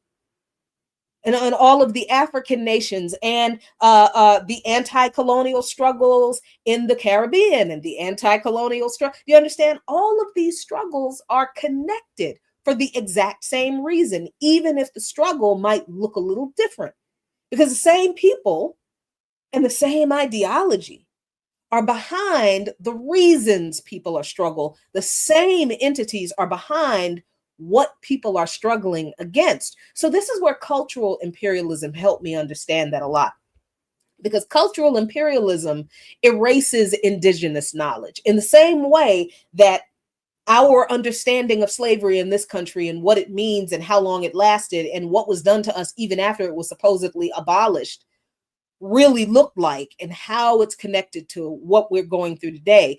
This colonial era education, that's what we're talking about, existed not just here, but around the world, where colonization was going on. And these systems replaced indigenous knowledge with Eurocentric curricula, portraying Western civilization as superior. As an example, British colonial schools in Africa and India taught European history while erasing local histories, languages, and traditions. Now, if you look at all of the countries that Britain colonized, they did that in every country they colonized. So today, Western media and textbooks still frame the global South, if we want to look at another part of the world, as backward, reinforcing this mission, this need to civilize the people in the global South. This is why a whole bunch of churches still focus on sending missionaries to Latin American countries, to Caribbean countries, and to get the hell out. Keep your colonizer interpretation of Christianity. Keep that mess away from us.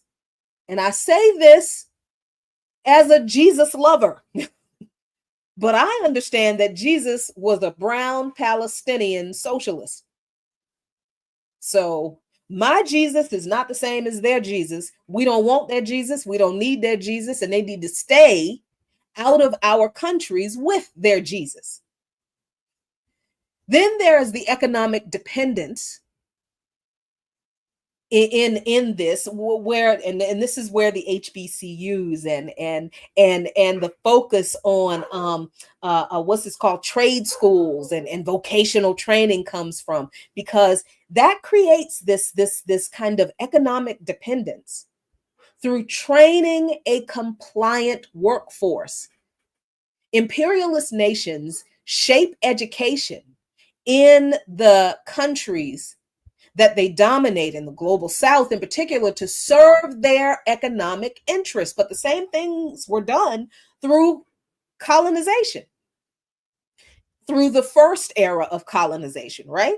So this means training workers for extractive industries, only training people to work in the mines, not giving them training for self-sufficiency, not making education about civics, right? And human rights and geography and actual real history, but literally educating people to serve empire in roles that are acceptable for them.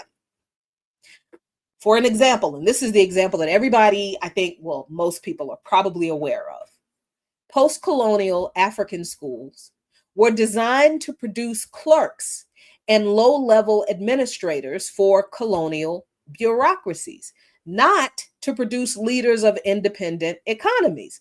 But what happened was some of those Africans who were trained in these colonial education institutions, the colonial colleges and universities that still exist today, a lot of them, and are very prestigious. They went through this training. Some became these administrators and these clerks. And then they realized, wait a minute, this supposedly superior education is not helping me. It's not keeping me from being abused by this system. It's not helping our people. This education is a tool of colonial domination. I am not going to keep doing this job. I'm going to fight for revolution. A few African leaders, revolutionary African leaders, came to revolution through being educated in these colonial institutions, getting on the other side of that graduation and realizing this is some shit. This ain't doing nothing for us. This is for them. Then there are neoliberal reforms that are imposed by the IMF and the World Bank on these countries that push privatization, which makes education a commodity rather than a right. And isn't the same thing being done in this country with the push to privatize public education?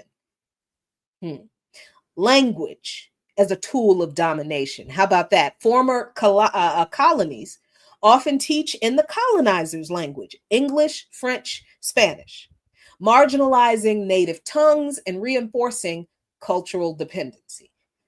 For an example, in the Philippines, and I didn't know this is true, English is prioritized over the indigenous language Tagalog or regional language, and that benefits US corporate outsourcing because who do you think all those people answering those phones and those call centers are who have accents that are so heavy you can't really understand what they're saying, but they're speaking English? And you can't understand what they're saying because their accent is so heavy because they are forced to learn English in these colonial schools or neo-colonial schools, since I was told last night that because I didn't say the word neo-colonial, I was wrong. I'll tell you about that in a minute.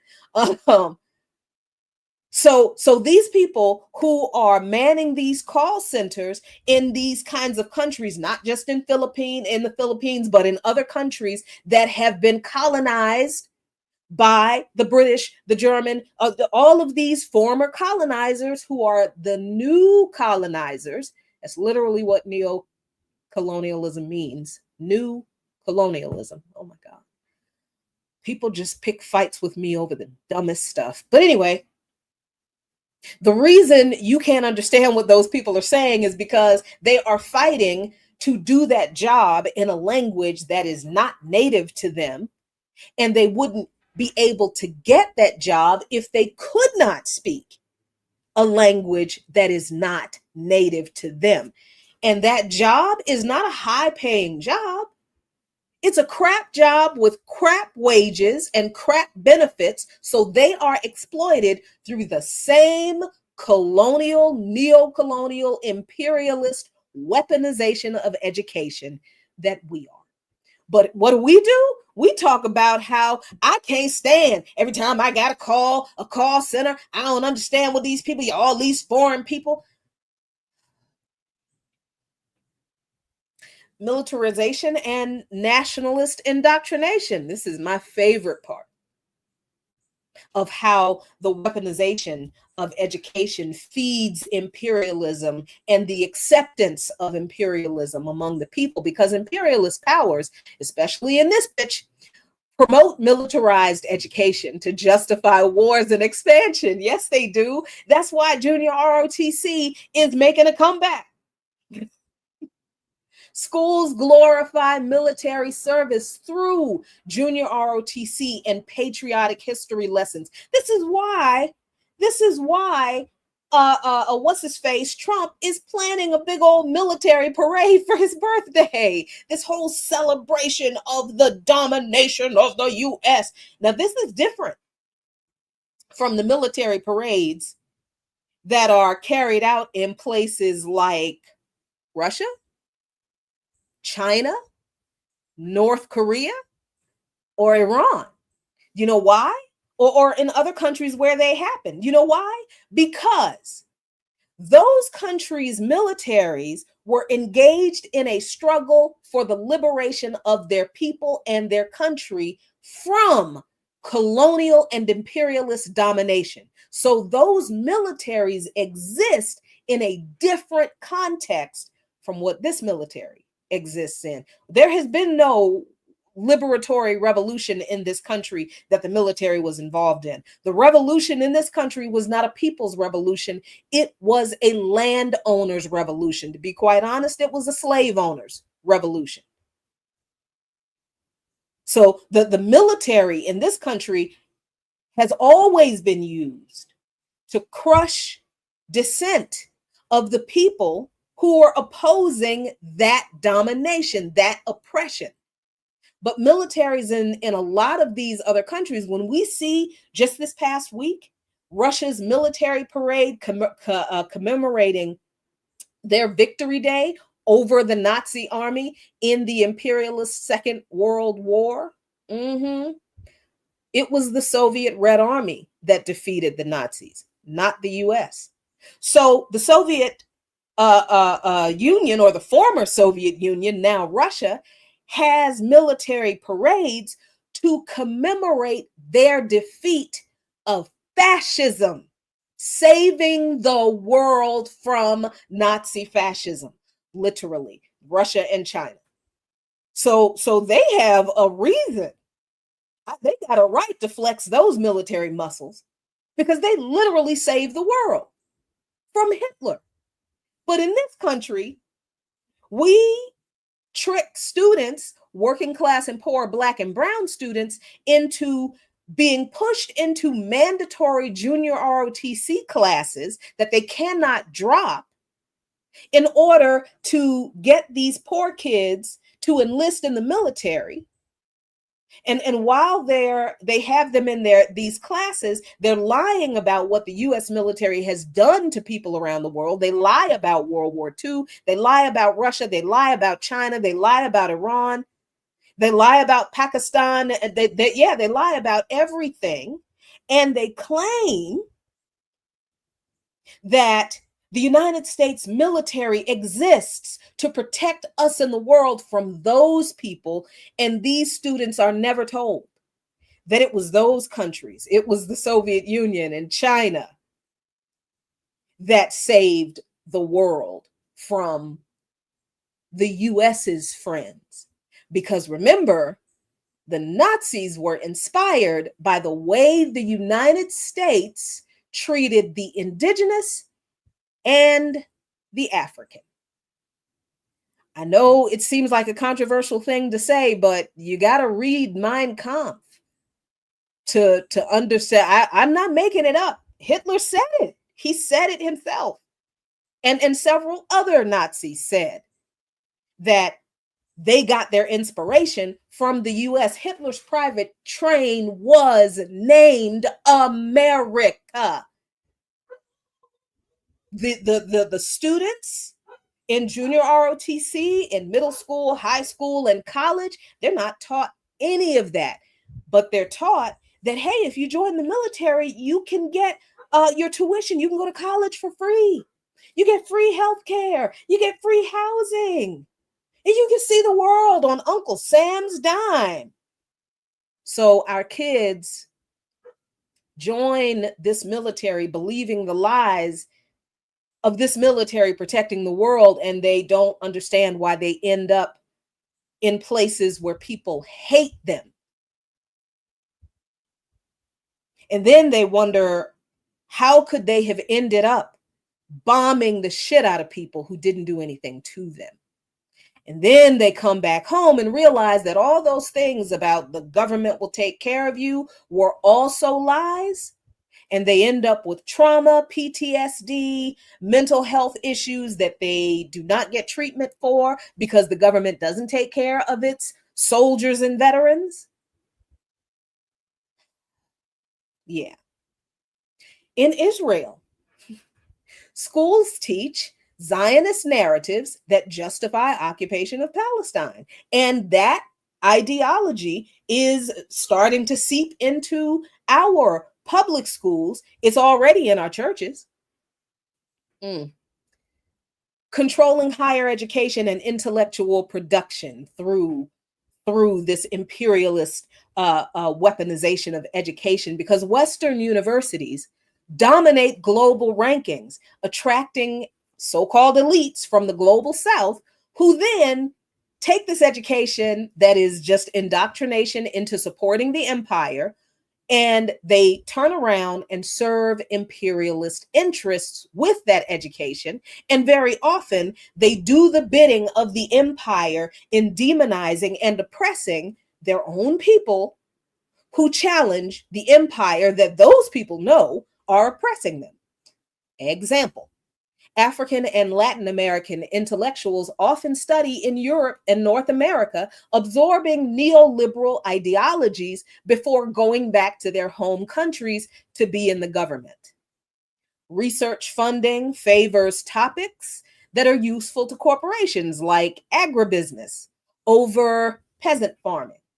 Or, oh, I don't know, what causes fibroids to be more prevalent in Black women than any other group of people? That's why there's never a study on Black women's health or Black men's health or Indigenous people's health or First Nations people, because corporations don't give a shit.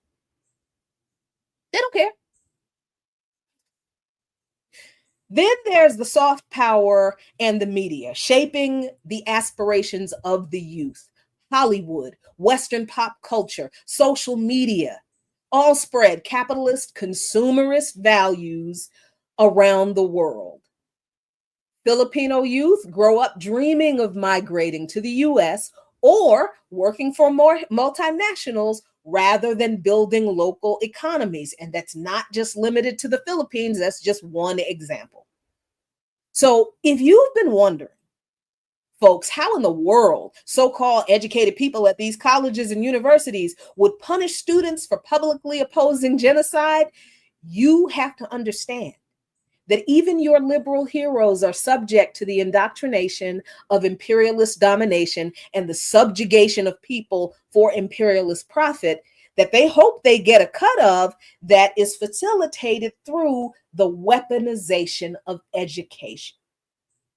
Our oppression, quite simply, is profitable to the capitalist class, and it always has been since the beginning of this place.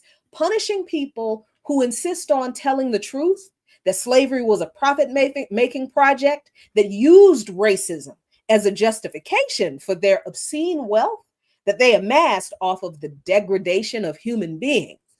Profit they would not have made without enslaving Africans for 288 years and the 100 or so years that they continued the physical, legal, economic degradation of our people.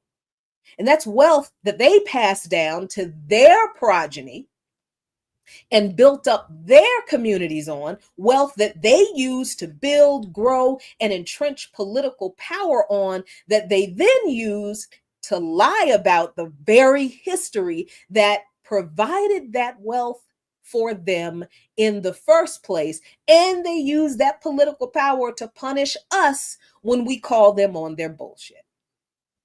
And now, the people who are still profiting off of the lies about what that death camp guardhouse meant and being complicit in having their weddings and high school reunions at these concentration camps, they want to talk about rebuilding that crap and how we have some shared values going forward. That's how that article at NOLA.com ended, how to take our shared values into the future. Those billion buildings and monuments and this history clearly show that we have never had any shared values, because they don't even value the truth, let alone anybody else's life that is destroyed by their lies. Their weaponization of education is not a value at all. Them celebrating this plantation house and mourning the fact that this beautiful, beautiful structure that's a historical monument that stood as a representation of a complex history that we all engage. That's a damn lie. That is a lie. They know damn well what was done in these places. And they continue to profit off of their society and their practice, or really their religion of living the high life off of the backs of people that they degrade and murder and rape and torture. Well, how is that any different from what the slavers did and the slave owners did, when the people who own these plantation buildings now, well, they're taking money from white people, getting married there, having parties there. They're still dancing on our fucking graves. They are still profiting off of dancing on our graves. So they can wring their hands and cry their white tears about their little mansion, their little white castle, their castle of white domination, their castle of white violence burning to the ground. But that's not a value. That's not an educational value. And it's not a so-called value that we share with them. That is what fascist pigs do. And we know that. So, thanks so much for hanging out a little bit for the dark room. I want to end with this story. I did a event last night where I spoke with another comrade at this Juneteenth event, and I had 10 minutes to make my little presentation, and they just wanted to know, like, what can we take from learning about what's going on the continent now and our struggle, continued struggle for liberation, particularly as we're planning for Juneteenth. What do we need to know to carry forward in this struggle from the continent? So I talked for 10 minutes about why Pan-Africanism is important in this struggle. And I talked about, after somebody answered a question, and I talked about how I came to Pan-Africanism, how I came to understand how the way I learned about Africa through television, right? Through movies. I later learned how messed up the narratives about Africa and Africans were that I was exposed to as a kid. And when I learned about the truth, I'm like, oh my God, this is a whole psyop. This whole system, this whole country is a big old psyop. And we are all indoctrinated. Oh my God, we are all brainwashed. So somebody asks a question or makes a comment, and the person is an elder and very well known in the organizing, Pan-African organizing communities. I am not going to call his name because, you know, it's not always necessary to call people out like that, especially since I said what I had to say to him last night, and I made it very clear. But he said to me, somebody asked, what do we need to do to move forward, to move forward in our organizing for our liberation? And I said, and popularize this information that we have to share with people. And I said, of course, you know what I said. We have to organize. And I talked about how, look, I'm not going to say we can't organize with white people or we shouldn't organize with white people. There are plenty of revolutionary white people, but we need evidence. We need to stop just trusting. I need to see, you need to be anti-imperialist, anti-capitalist. I'm not going to say that you need to be Pan-African. It would be nice if you were, but yeah, okay. But anti-imperialist, anti-colonial. And I think I said something else, but I didn't say neo-colonial. I did not use the word neo-colonial, even though I did describe the current situation where the former colonizing countries, Britain, Germany, Portugal, Spain, all of them, are now colonizing the continent through their multinational corporations. It's not direct colonialism now. Now they're using so I said something like that. But because I did not say the word neo-colonialism, the elder decided he wanted to tell me, well, why did you leave that out? You people always, or you all always. I was like, whoa. First of all, I talked about the context of neo-colonialism and the way I described this thing. But primarily, I only had 10 minutes to make a general presentation about this specific topic. If you wanted me to give an entire history of the underdevelopment of Africa and what that means to the struggles today, you are going to have to give me a couple of days, because we're talking about several books that I would have to reference to teach that to people. That's not a 10-minute conversation. And third, you don't know me. We have never met before.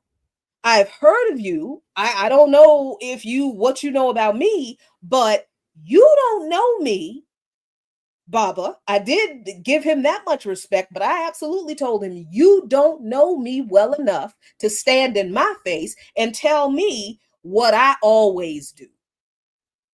You don't know me. And you didn't have enough respect for me to take my words as I presented them in the context that I presented them and come and talk to me as an equal. You have to stand in front of me and talk to me like I'm some petulant child who doesn't know what the fuck I'm talking about. And I'm here to tell you, sir, that although I am not as old as you, and I am sure I don't know as much as you do, I do know what I know.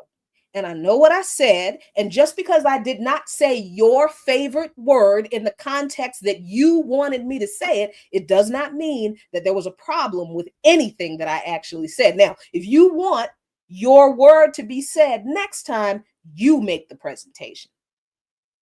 And he continued to say some other kind of stuff. And rather than cuss him out, I did not want to cuss at the brother. He's an elder.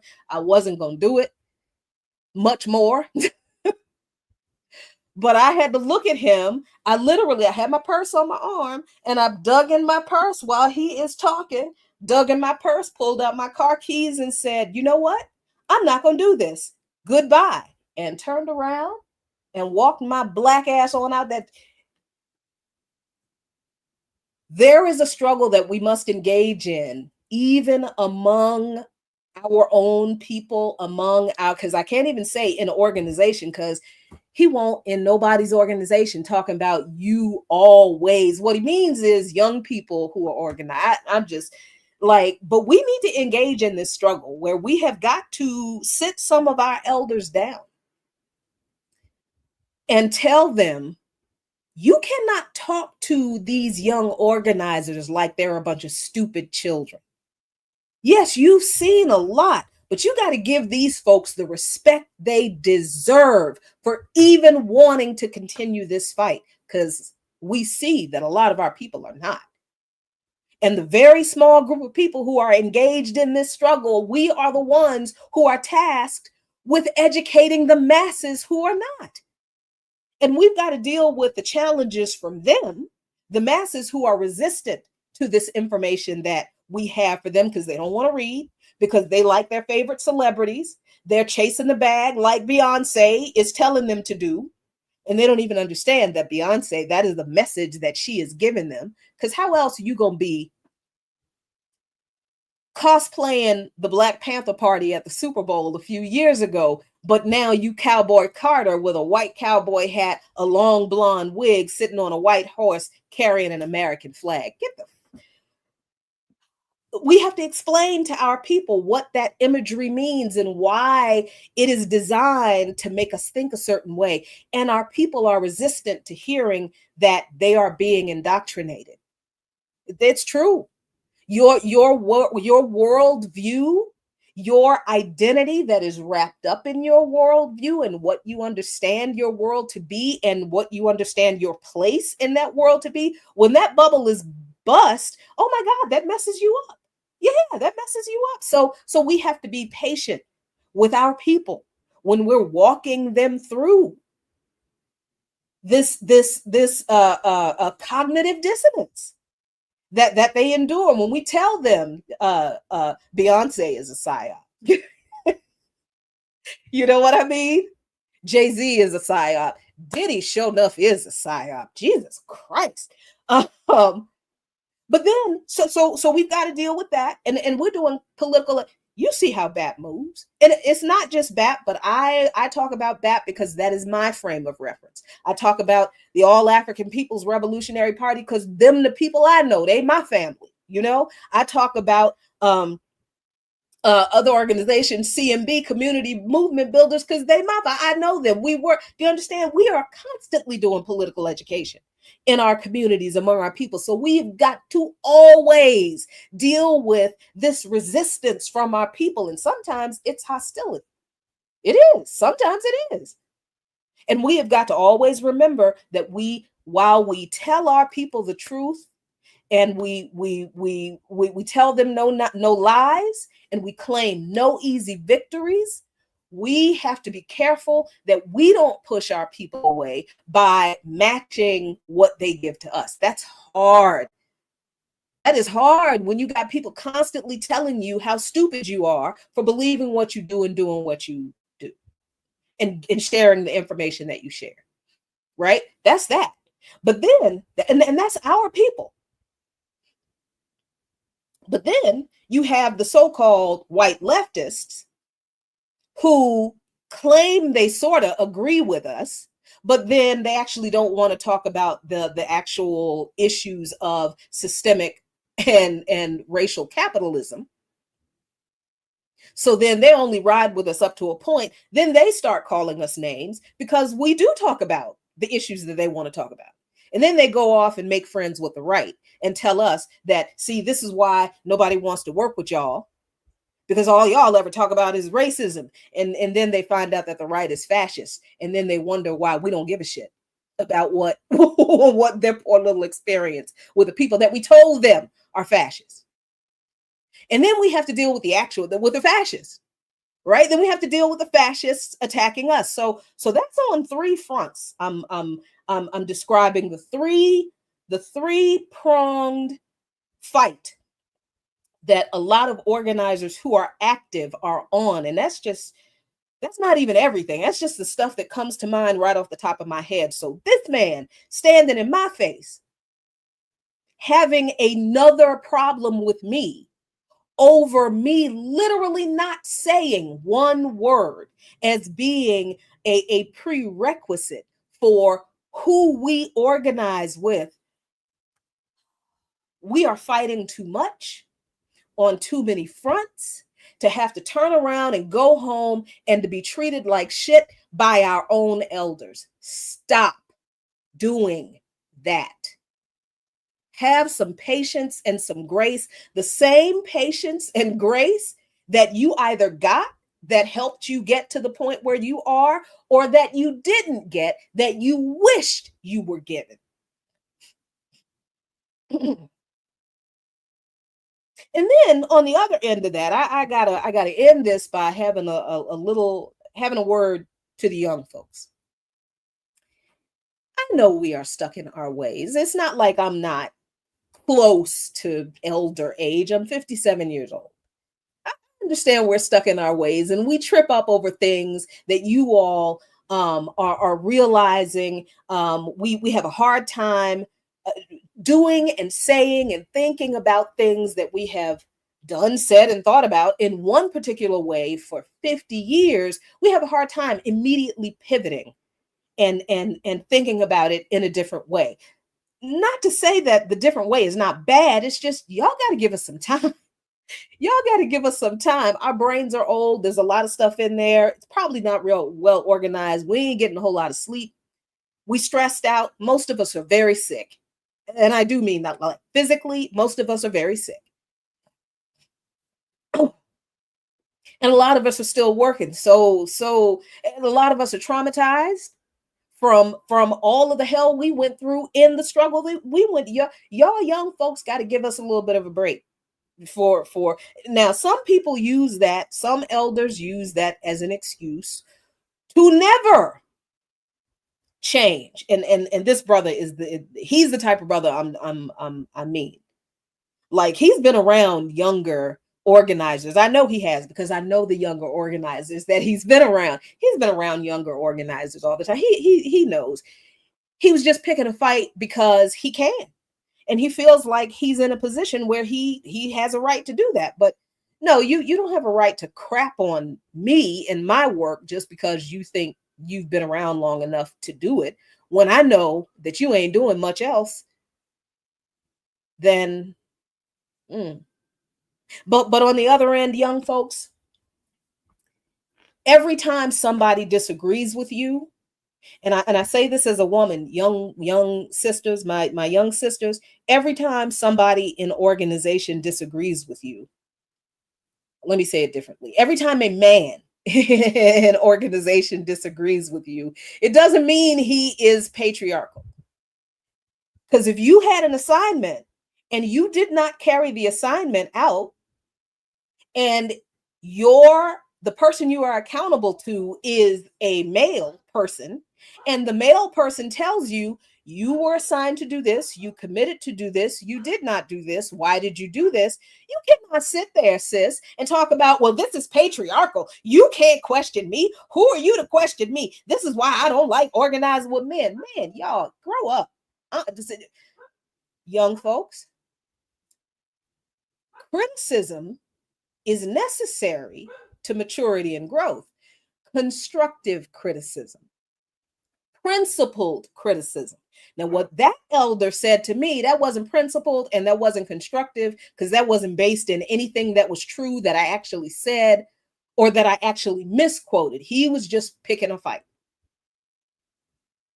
But if we're engaged in an organization, number one, we all must be accountable to somebody else. We are having a serious problem. We organizers, with a lot of young people not wanting to be accountable to anybody else.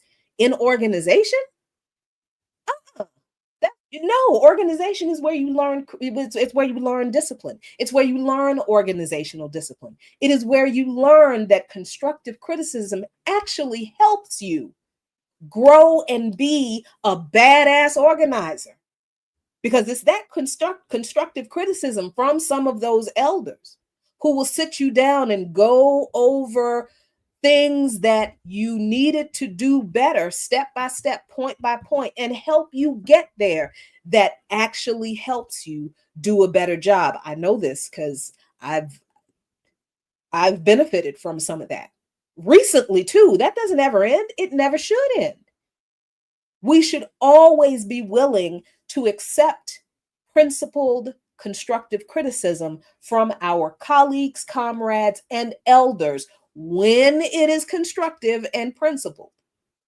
So, young folks, when older men in organization, or even older women in organization, pull your coattail a little bit, if they're not calling you names and making accusations, if they're really trying to help you see where you could have done something better, accept the help. y'all, because that's what it is. It's not judgment. It's not, I'm trying to tell you what to do. Man, we're tired. We don't want to be talking to y'all all the time. We don't want to be checking up on y'all all the time, making sure you're doing what you're supposed to do after you said you were going to do it. We want to go to sleep at night. I want to come in here after I do whatever I do. When I turn this camera off, I want to go get myself my beer, get myself my nightcap, turn on a ridiculous movie, probably about zombies or Godzilla, and relax and not think about organizing nothing for the rest of the night. But I can't, because I have to deal with some issues where there's a little bit of maturity, there's a lot of immaturity, there's the communication, and this is common to every organization. This is common to every organization. We would love it if people would come into organization, soak up the information that they need to mature, commit to the work that is before us, that they are assigned to, that they accept, do that work, and assess the work, go over the weaknesses and the strengths, improve the weaknesses, replicate the strengths, do it again next time, bigger and better. If everything went that way, woo, man. But everything doesn't go that way, because organization is foreign to a lot of young people. I understand that. So again, we elders have to keep these things in mind as we are trying to help these young people in organization mature. So we shouldn't be saying things that crush people's spirits, and we shouldn't be mean or disrespectful and nasty to people because we disagree with something they said or because we don't like something that they did. We can criticize people in a way that does not tear them down. And for those of us elders who don't know how to do that, we need to be told to sit down and shut up. But you young folks in organization, for the elders who are not trying to beat you down, you have got to stop accusing us of trying to micromanage you and of being patriarchal. Accountability is a good thing. Accountability is a necessary thing, because when we win, you do understand that we're all going to be accountable to the people who are now liberated. So you might as well get used to a little bit of accountability right now. That's all I got. Thank you so much. I've gone over time, and I know somebody else's show is on, and I'm stepping on theirs. I am so sorry. Thanks so much for hanging out with me for this dark room. I appreciate it. I will see you all. I think I'll see you next week. Yeah, I will. I will see you all next week. Appreciate you. Peace. A luta continua. The struggle continues. But if we keep struggling, Victoria acerta. Victory is certain. Good night, y'all.